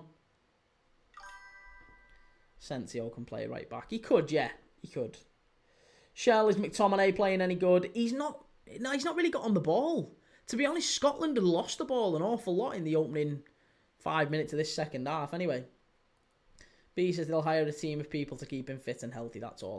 That's categorically not just... I mean, yeah, of course they've got a team of people around it, but they also have a team of people. Do you not think Real Madrid use the media? Do you not think Real Madrid use the media, mate? Of course they do. Real Madrid have unbelievable contacts in the media. Like, huge contacts in the media and huge sway in the media. So if one of the players that they're targeting says, do you know what? It means an awful lot to me how I leave this club. Do you think there's any way we can sort of sway opinion? Real Madrid go, yeah, absolutely there is. Of course there is. Of course there is. Absolutely there is. Joe says, I'm going to study sports media at uni. Study sports media. What with the ultimate goal of doing what? I mean, that's a big question, by the way, mate. Don't feel like I'm putting you on the spot. Have you got an idea of what you'd like to do? I'm intrigued. Whatever it is, I'm sure you'll do absolutely fantastically well, and I wish you all the best. I'm sure you'll do great at it. But I'd be intrigued to see what you want to do with it. GHK says, I hate Real Madrid. Didn't feel that way until I did their stadium tour. They think they invented football. Chance for Scotland, just wide. The Candy's only taking Gary's spot on Sky. Yeah, I mean, I'm not a massive fan of Real Madrid either, for what it's worth. Not a massive fan of either Real Madrid or Barcelona, to be honest. Working with clubs for interviews. Oh, you want to actually be like a presenter, I guess. B says, yeah, but Liverpool also have tools to influence the media, and it was far more important for Liverpool. Well, I'm not saying Liverpool didn't have contacts and use their contacts too. Absolutely they did. But what I'm saying, your argument seems to be that Trent and Real Madrid didn't. And that's not the case. I think both teams did. But Trent absolutely did. Of course he did. It matters an awful lot to Trent how he leaves that club. And I think, to be honest, we've already started to see the seeds of him coming back. I actually think Trent comes back in the next 12 to 18 months. It wouldn't surprise me an awful lot if he did. Some old Bob says, if you were made the commissioner of the SPL, how do you make Scottish football more exciting? How do you make Scottish football more exciting?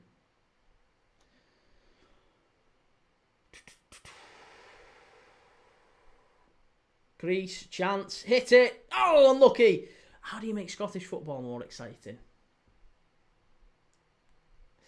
I think I would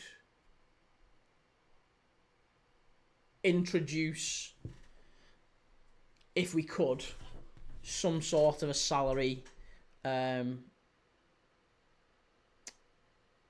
a salary cap, but like in the same way that the MLS has marquee players, where you can maybe go over FFP and whatever because they've got their own version of that. Maybe some extent you can go over that to get a marquee player in there. How would him coming back go down? Well, again, I'm sure Trent and Liverpool would work on that as well, and probably Real Madrid too. Because I think there's a world where Real Madrid want him out. I think there's a world where Trent wants to come back, and probably a world where Liverpool would have him back. Whether or not there's a deal that could be done to get him back, I don't know. But I really do think that we would see Trent coming back to Liverpool inside the next 12 months. I can already see it. I can already... Put it this way. Liverpool did a post the other day, I think it was yesterday actually, for his birthday. Happy birthday, Trent Alexander-Arnold. Now, they knew when they posted that how that would have gone down. I haven't seen the comments to it, but I reckon I know what they looked like. I reckon most of the comments had rats on them. That's what I think. I could be wrong, but I reckon there's comments of that nature. So I do think it would be in his interests to come back, and I think the club would begrudgingly have him back. Inside 12 months, he'll have to get some to get the Ballon d'Or. He ain't getting the Ballon. He was never getting the Ballon d'Or. For a right back, he was never getting the Ballon d'Or. Some more Bob says, I can talk about the MLS for a long time. Been a season ticket holder for the Galaxy since 2007. I love the Galaxy. Here we go, Galaxy.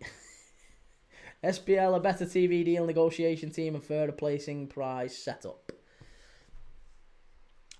I mean, I think the way that you get the SPL back is you attract the very, very best young players from around the world, and you almost make it like a Brighton to the Premier League.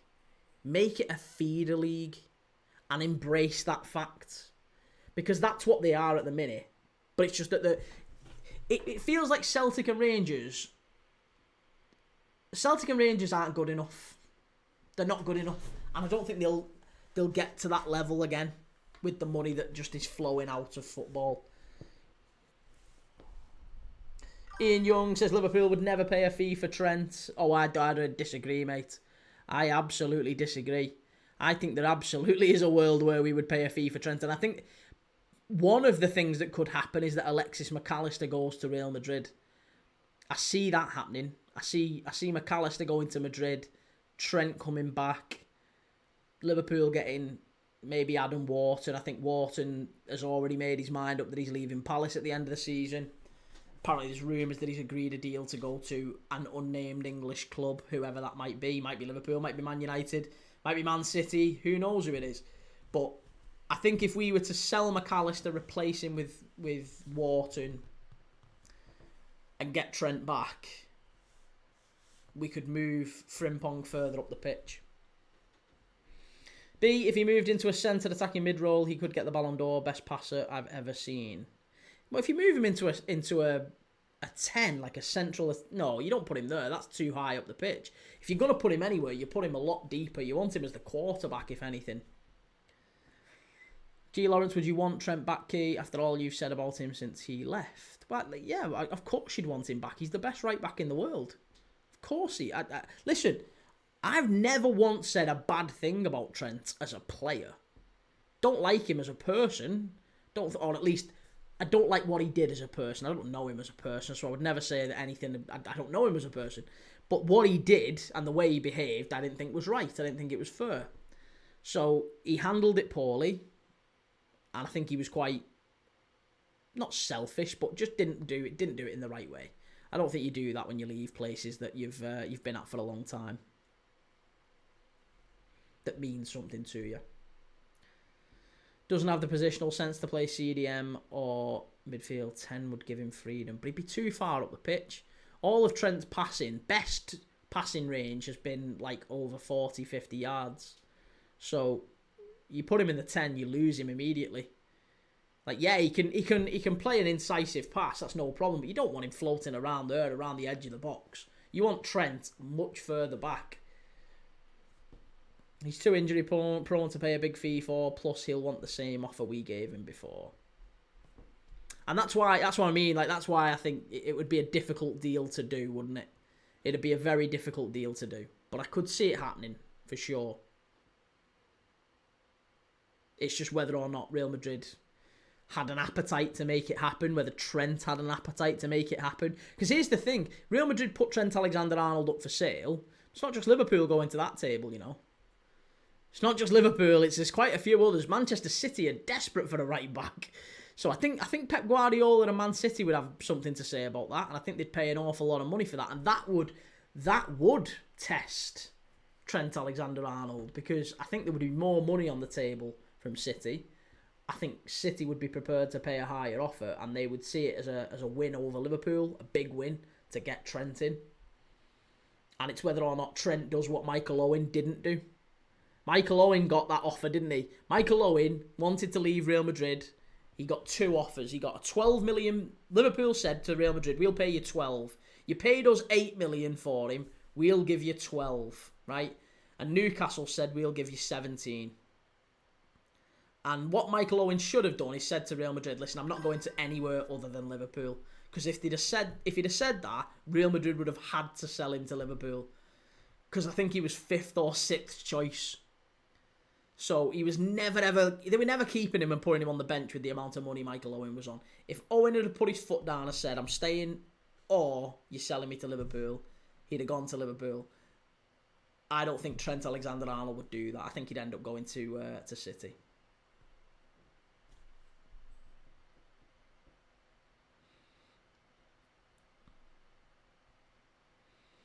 Ian Youngcop, I can see Trent at City next season, plus his family live closer to Manchester than Liverpool. It could happen, yeah. I mean, that, to be honest, I think I said that. If you go back and look at the shorts when he actually went to Real Madrid, I said, give it 2 years, he'll be playing at Manchester City. I think I actually said that in one of the lives. Oh, Greece have scored! Oh, Scotland, what are you doing? It's Kostas Tsimikas! It's Kostas Tsimikas! I can't believe it! Whoa, the Scouse left back. What an absolute wonder goal that is from Kostas Tsimikas. Rocketed it in the corner, and Greece are in front. Oh, what a player he is. What a fabulous player Kostas Tsimikas is. It's a great goal, this. A really, really good goal. And he points to the sky. No doubt for Diogo. His mate, who he got a tattoo for. It's a lovely ball in. And it just falls to Kostas Tsimikas on about the penalty spot. And he drills it in past the keeper. It's a great goal with his right foot as well. His weaker foot just falls to him all alone on the penalty spot. And bang! Sends it right into the far corner. Across the keeper. 1-0 to Greece. G. Lawrence says, is Trent starting at Madrid? He's out injured at the moment, mate. He did start, and then he got took out of the starting lineup because his form he had a couple of games where he was a little bit off, and at Real Madrid, they're about as impatient as you guys are with Florian Wirtz. So he had a couple of games where he wasn't brilliant. So they moved him out and brought Carvajal back in. Carvajal started playing really well, and then Trent got injured when he came on as a sub. Carvajal then has got injured as well, I believe. So as it stands, they're coming to Anfield in a few weeks' time, and they don't have either Trent or Carvajal as far as I'm aware. I don't think either of them will be able to play. Ian Young says, I think we just need to give Frimpong a run of games before we judge him. I mean, that sounds far too much like common sense, Ian. I agree. I think Frimpong has to be starting at right back. I don't know why he hasn't started him at right back, to be honest. Scotland with a corner, and it's played out to the edge of the box. Hit it, John McGinn. Oh, cleared away by Greece. Chance. Oh, it's 1-1. Hey, get in there. Who was that? Who got it in? Who hit it? Who is it? Who is that? Oh, Christie. Ryan Christie. Looked like Grant Hanley then for a second. Scotland are back in it. 1-1. Big goal, that. Big goal. Ian Young says we're hurting our midfield, putting Dom at right back. But where do you stand on it? Because honestly, mate, I think McAllister's had such a bad season. He's been so poor this season. I'm hoping it's just because he's not quite recovered from injury. I think that is what it is. But he has been all over the place, and we know how good Alexis McAllister was last year. I would go as far as saying I think he was up there with the best goalkeepers, best midfielders in the world. I genuinely think he's unbelievable. But this year, he's been terrible. Absolutely terrible. I don't think he's recovered fully anyway. And that's why when you're looking at the midfield three, you want to put Wirtz in there, you want to give him a chance, but it's like you also don't want to deviate from Szoboszlai, McAllister, Gravenberch, because that's what we've built on. That's our foundation, isn't it? So I don't really want to take too much away. It's a goal check. Why are we checking this? Why is there a VAR check? Why is there a VAR check here? Why is there a VAR check on this? This is never a VAR check. What are you checking this for, ref? This is a clear goal. This is never a foul in that. Ryan Christie's goal being checked here. It could be chalked off. Could be chalked off here, Christie. Not good for Ryan Christie. Let's have a look. And I think it is going to be checked here. I think we could be going to the monitor. Offside check it is. It's not for a foul. I thought it was offside. I thought it was a foul, sorry. But it's going to be for an offside.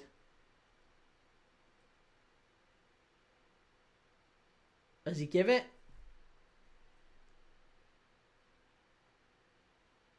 No, still not. Oh, he's calling Andy Robertson over there now. The two captains having a word.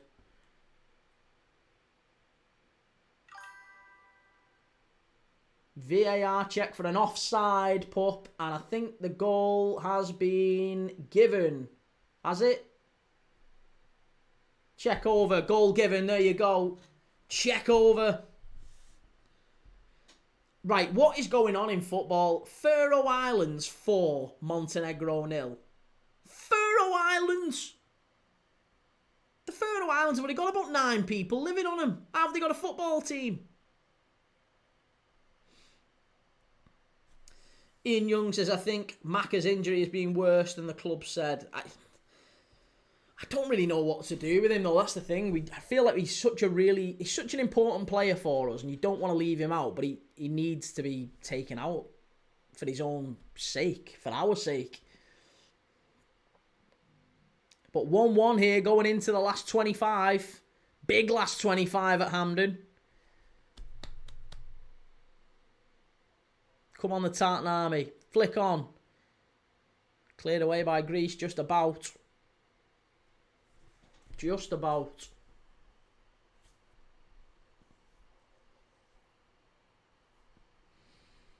Our three in midfield should be Grav, Dom and Wirtz. So you drop Macca. I think I would too at this point. Would you drop him for United? I don't think Grav, Dom and Wirtz in midfield is... Like, I'm not scared of United midfield at all, whoever we play, to be honest. I mean, If we can't get ahead of him with Fernandes and Casemiro sitting, there's no down for us. We've got to be getting more of the ball with those three. But right now, honestly, I'd be playing Endo over McAllister. Or, well, Curtis, actually. Not Curtis has got to get more starts for me. I'd be tempted to put Curtis in there for United. He's playing like Kevin Stewart. Hey, Kevin Stewart won't back. Kevin Stewart had half a season where he was all right for us. I think that's why we got the 8 million for him from Hull, didn't we? Basically give him to Hull for the same price as Andy Robertson. But yeah, I agree. I think I probably would. We need to make some changes for the United game anyway. But I don't want... We've got to try and build Wirtz in there. But it's how we do it. How do you get Wirtz into that starting 11 and retain that same solidarity that we had in midfield? That same structure, that same discipline. And I don't think you get it with Szoboszlai and Gravenberch. I think with Szoboszlai and Gravenberch, you have legs for days. That's what you have. And Gravenberch is unbelievable. Wirtz and Isak need to start every game. I'd agree with that 100%. It's just where you start them. I genuinely believe, I've said this for a while, I honestly think we should be starting with a box midfield and playing Salah off Isak, so almost go to a 4-4-2. And if that means we have to drop Gakpo, I can live with it. But play Isak with Salah in almost a free roll off him, Wirtz free roll, and then keep Salah, McAllister and Gravenberch in the middle. Box midfield, same thing that Palace did to us. Just a nice little box midfield, 4-4-2 basically, or 4-4-1-1 if you want to be super technical about it. Samoa Bob says, feels like Wirtz, while not playing up to his price tag, has really not been that bad. He hasn't. He hasn't been that bad. People they just like to say it. It's all right. It's anytime someone says to you, do you think Wirtz has been shite? How shite's Wirtz? 009. Right. Just ask him who they support. I guarantee you 1,000,000%. It's never like it's never someone like Brighton or I don't know, Brentford or Bournemouth or even Spurs. It's never even Spurs fans. It's United, Arsenal, Chelsea, Everton and Newcastle for some reason. Newcastle fans seem to think they've got a rivalry with us, even though we keep taking the best players off them. Arteta says Salah is finished. Liverpool fans are too soft for him to be benched. There you go. There's Prime Stupid in the chat. Prime Stupid has entered the chat. Ian Young Cop says Wirtz has been let down by bad finishing and the wrong runs being made. I mean, he has. I'll say this. I don't think Wirtz has covered himself in glory at any point. I think he's still adapting to it. There's been some performances where he's not been great. Don't think he's been terrible, but he's not been great. But there's also been a number of games where he's actually played really quite well. The Atletico Madrid game, he was wonderful.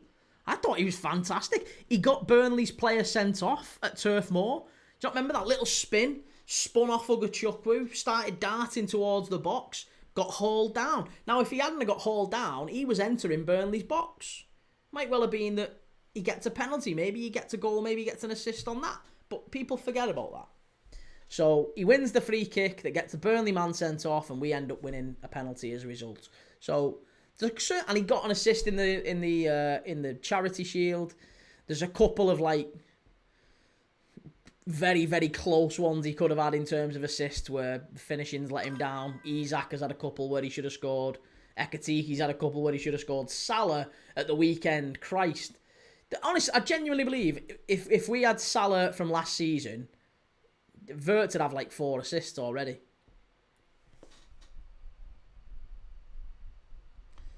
Reese, and also the fact that Isak is not up to fitness for another 3 weeks. Ian, him diving out of 50-50s needs to change though. Yes.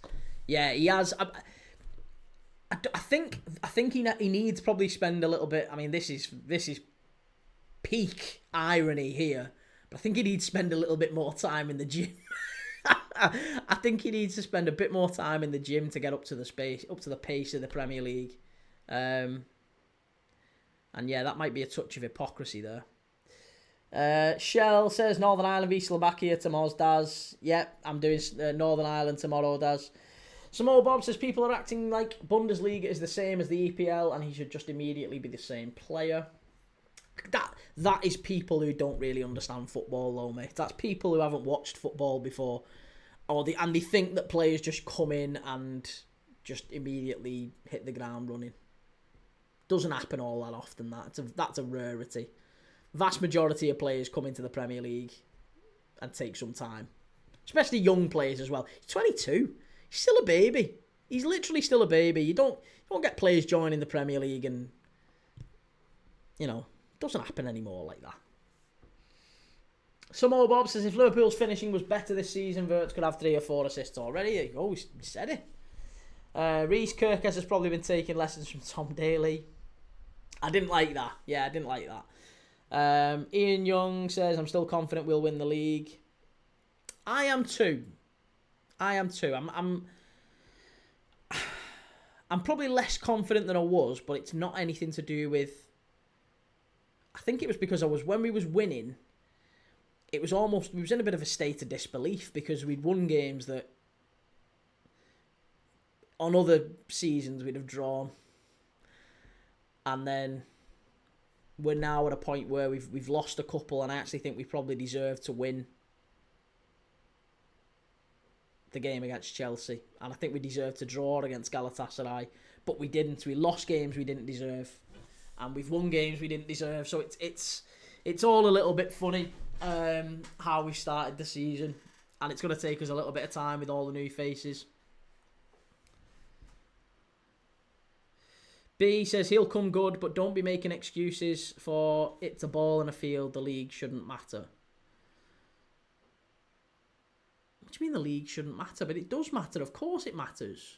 It matters in a number of ways. It matters from a point of view that he's a young man coming to a new country, new culture, new language, new teammates, new manager, new system. He's being asked to do different things than he was in Leverkusen. So there's that. There's also how teams deal with you differently, by the way. In the Bundesliga, I don't know if you've watched the Bundesliga or if you watch a lot of it. We watch quite a bit of it on this channel. The Bundesliga, in terms of how the opposition deal with you and how they press and how they respond, is a lot different to how it is in the Premier League.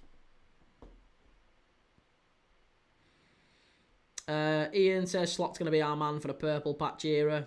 Swifty says it's Arsenal's year. And it might well be. I think Arsenal have to win it. Arsenal absolutely have to win it. They have to. Arteta era, how can you spend 500 million and get worse? But Arsenal have managed it. Arsenal have spent nearly $1 billion under Arteta. Haven't won a tap. So I don't know. You tell me.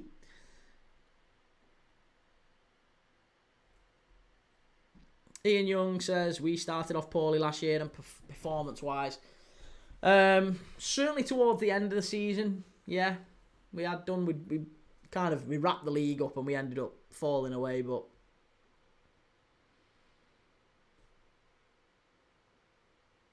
I think maybe the fact that we didn't have a proper title race last year probably hurt us. Greece chance. Oh, unlucky. Nearly 2-1 to Greece.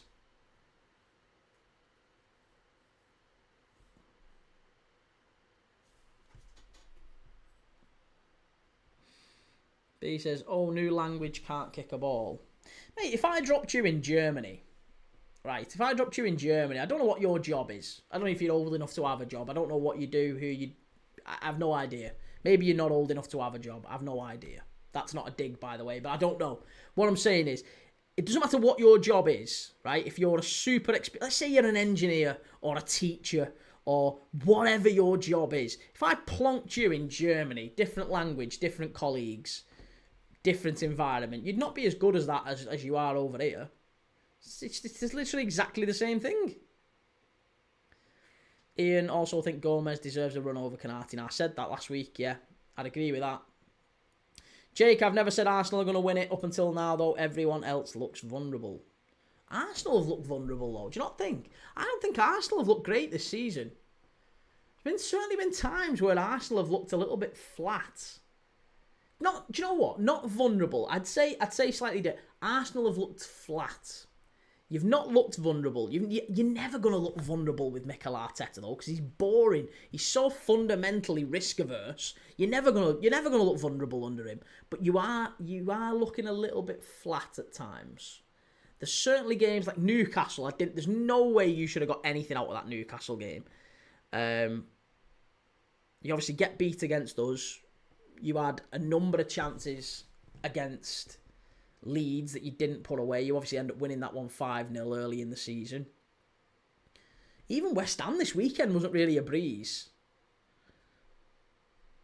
B, not the same thing. Come on, he has to kick a ball. Doesn't even need to talk. Do you not think there's any sort of a mental side to football though? Do you think maybe footballers have to feel good to go on the pitch and produce their best stuff? You know, these aren't sprites on a game. They're not FIFA. It's these are people with real emotions. And if you're feeling crap at home because you're not settling and it's always wet and it's always cold and you're from a hot country maybe or whatever, all these different things that change, right? That you do when you're back home that you can't do here. I'd feel good making 150k a week. I know, but if you're making 150k a week over there, and you make 150k a week, it doesn't really make much of a difference. The difference in earnings from Verts in Germany to Verts over here is negligible. It's 2-1 Scotland! They've done it! They've done it!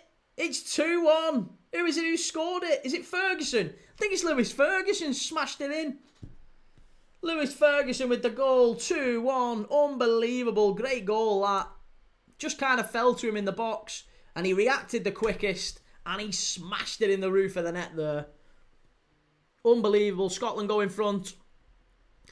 Ian says the step up from Leverkusen to Liverpool is a change of pressure alone. Never mind playing style. Very true. Very, very true. If you're earning 100k, mate, if you're earning 100k in Germany and you go to earning 150k in Liverpool, you don't feel it.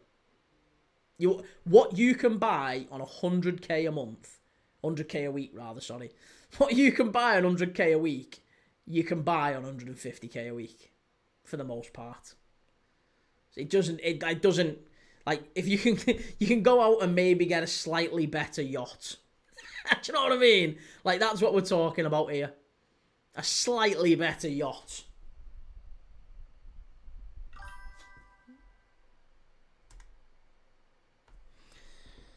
Arteta is not a one-season wonder like Slot. So he's got to have one season, hasn't he? He's got to have one season before he becomes a one-season wonder. And Pup says, get in there, what a good horse. You can take me wife, but you can't take me freedom. That's life, not wife. B says, would Leverkusen not be even more pressure than Liverpool, though? Why? Why would Leverkusen be more pressure than Liverpool? Liverpool, you're the champions. Everyone's expecting you to win. Nobody expects Leverkusen to win the league this season. Did they? Mikhail Pullis. Hey, there you go. Austria 9, San Marino 0. Very narrow. Still a tight game, that one. Could go either way, that one. Callum says, want round 2 of FIFA sometime. See if you can close that 5+ GD gap. Yeah, mate, absolutely. Not tonight, but maybe another time. Ball in. Chance, Greece. Oh, should be 2-2. Should be 2-2. Huge chance for Greece there. Oh, he's got to put that away. B says, German football, massive club trying to compete with Bayern. But failing is the important lesson there, isn't it? But failing to compete with Bayern.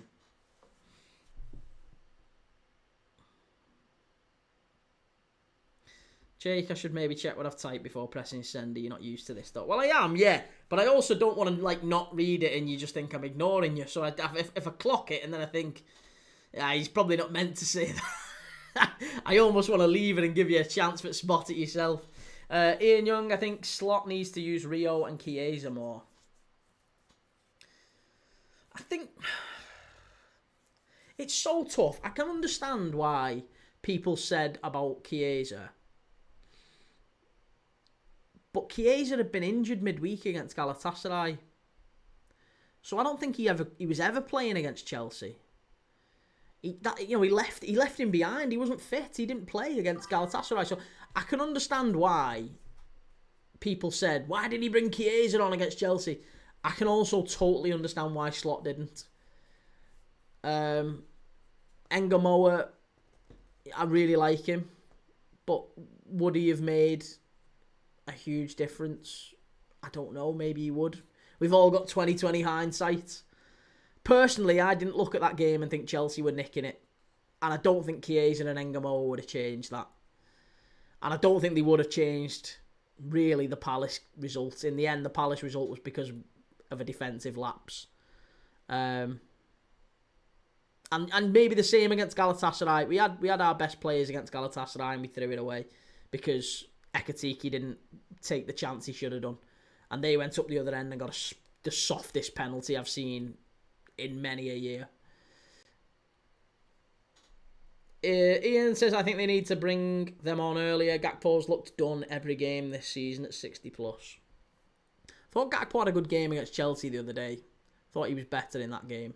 But I think I agree with you that, yeah, maybe they could bring him on a bit sooner. Shell, he was offside anyway, the Greece player, and Ian says he should have had Rio on the bench instead of Chiesa if Fede wasn't fit. I think both of them he can use better, for sure. Yeah, he can definitely use both better, but I think there's a few players in that squad that he's using out of position, and that's my biggest concern with Slot. I don't know why he keeps putting Szoboszlai right back when we've signed a £40 million right back. I don't know why he's putting said £40 million right back at right wing. That baffles me. I don't know why he then is also experimenting. And I guess maybe you have to. You sign a £100 million player, you're going to have to experiment in terms of how you get the best out of him. I get that. But putting him on the left-hand side isn't working. He's not that guy. Florian Wirtz is the best number 10, in my opinion. He's the best number 10 in world football. You sign him as the best number 10 in world football. You play him number 10. What you don't do is put him left wing. That's not going to work.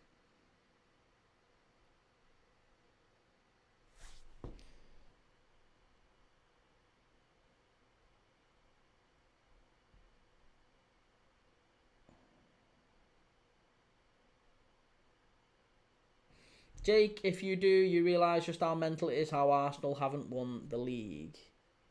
The list of points earned in the last 3 seasons. Well, it's not mental. It's not mental. It actually tells a really clear tale of why Arsenal haven't won the league. Do you know why? Because you don't win the league across 3 seasons for one, but also Arsenal haven't taken their chances in big games.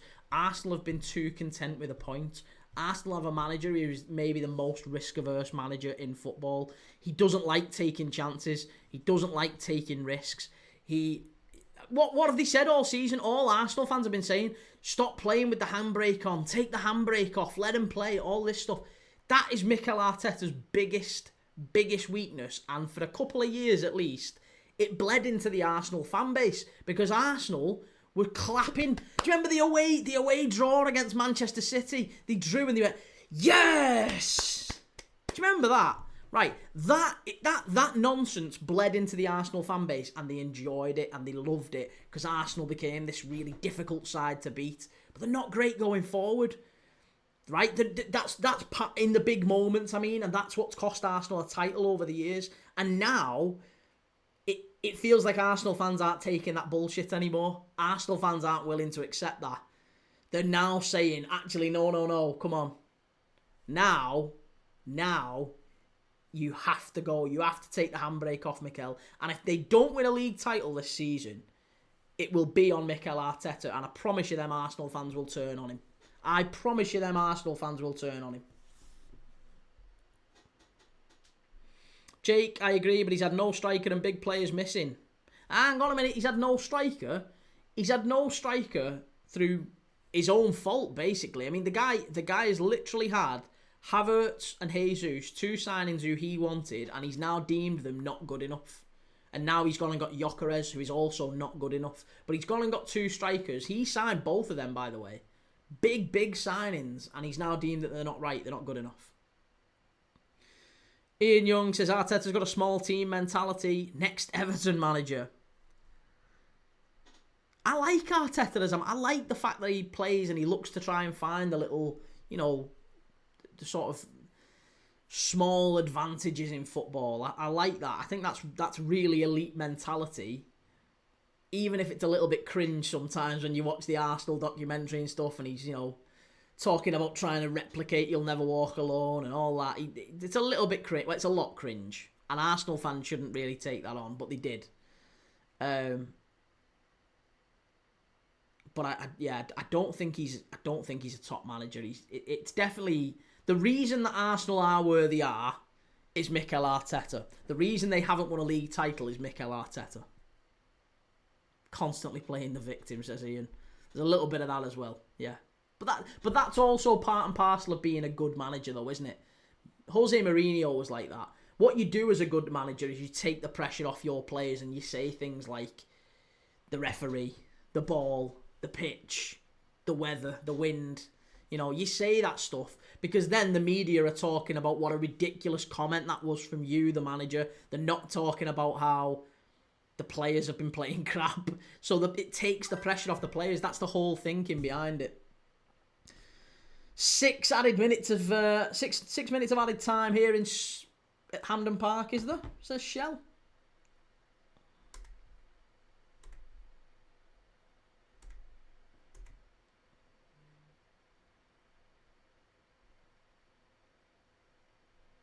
Jake says, I agree, it took way longer than it should have done. He copied Pep and Klopp with false nines, but that side now looks good.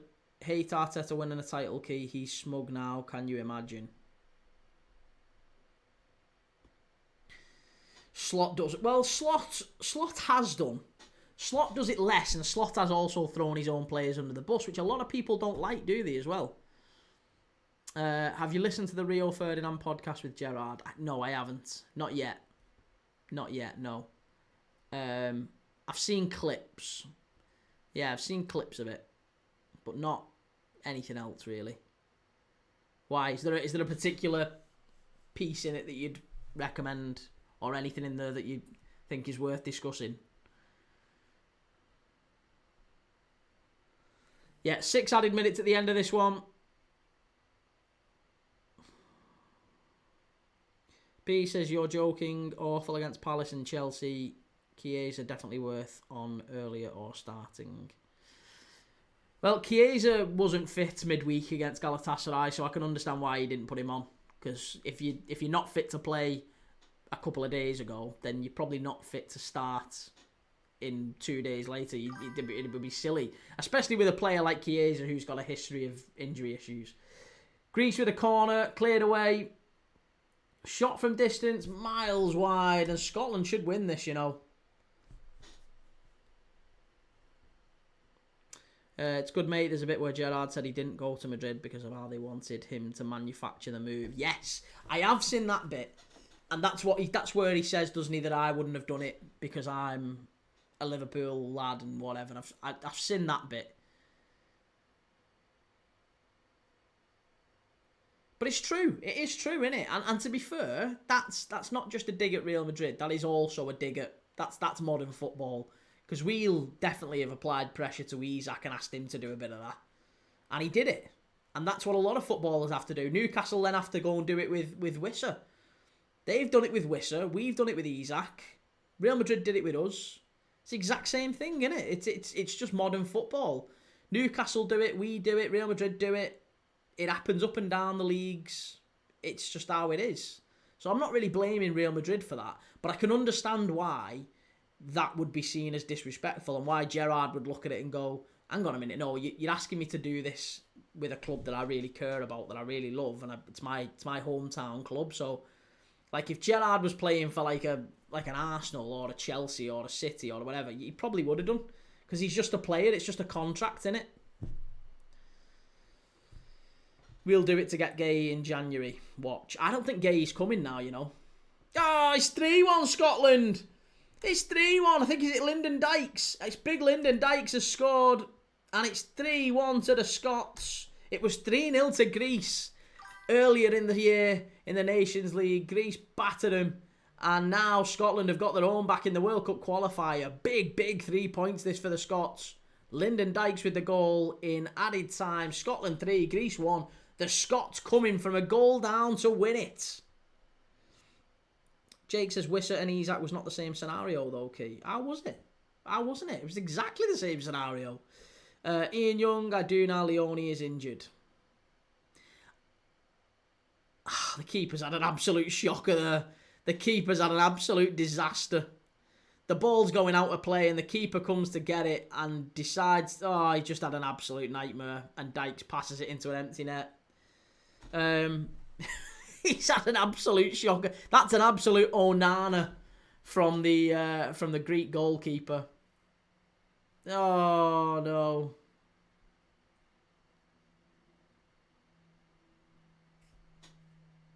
Gomez and Kanate are both too injury prone to just have Van Dijk and them two. I honestly think he sticks with Gravenberch dropping in. I think he likes Gravenberch dropping in. I think that would be a mistake. I agree. I think we need someone, but I don't think we get Mark Gay. I think Liverpool have made the bed with that now, and they've said that we'll get him. We'll get him in the summer, right? And we're confident that we'll get him in the summer. And Palace, I think Palace would quite like to sell him in January. We know that Steve Parish wanted to sell him, didn't we? We know he wants to sell him. He wants the money. Oliver Glasner said, if you sell him, I will quit. Jake says Isak was never told he could go. Wissa was promised a year before he could go. Is this your inside sources again, Jake? We all know how reliable they are. Grav needs leaving in midfield. No, I agree, mate. I'm just saying I think that's what we'll end up doing. Look at how Liverpool approach transfers under FSG and everything. We always get players. We don't buy rush signings unless like Endo. Endo was probably the only one, and that was because Klopp and Schmadtke, like his mate, they wanted someone quick and they got it in, and he was 29 years old when we signed him. 17 million quid. It seemed relatively cheap and he was a good signing. But like, there's not many of them about. So I could see us maybe doing something like that. Getting someone like, an experienced player for like, who wants to come to live. If we can get him, it will be on a really, really short term thing though. Or we won't spend much money on it. Ian says Isak was offered a better contract, then it was pulled away from him. No wonder he left. Well, that's true, yeah. Isak got the rug pulled from under him. He was treated poorly. You can't treat your best players like that. We said this a million times, didn't we? You can't treat your best players like that and then expect that they're just going to be fine.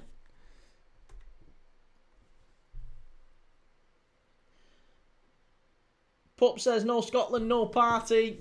Do you think they're going to the World Cup then, Pup? Because they've got to now, surely.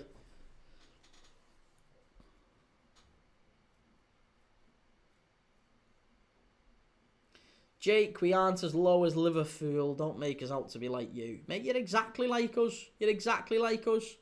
Don't make it out like... Well, you're exactly like us, at least in the sense that you... that's how you deal with transfers. Don't act like Newcastle are holier than thou, because you're not.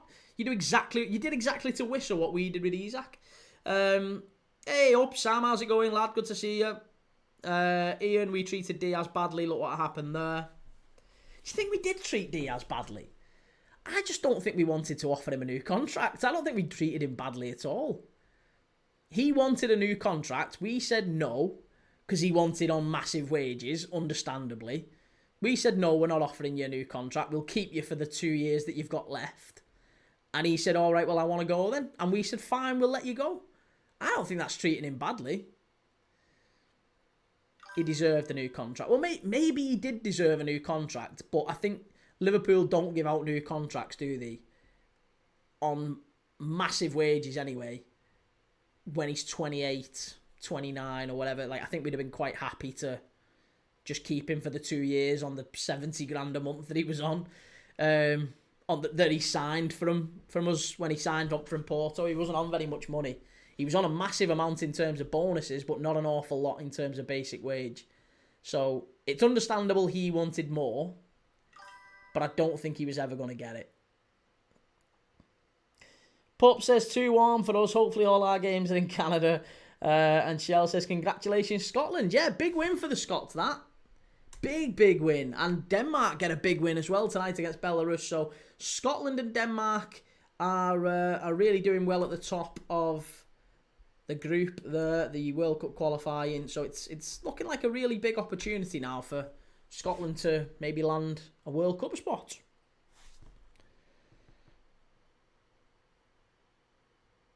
Ben says, I know there's a gulf of quality between England and Wales, but Wales have a big one on Tuesday. Who are Wales playing on? It's Wales-Belgium, isn't it? Wales-Belgium.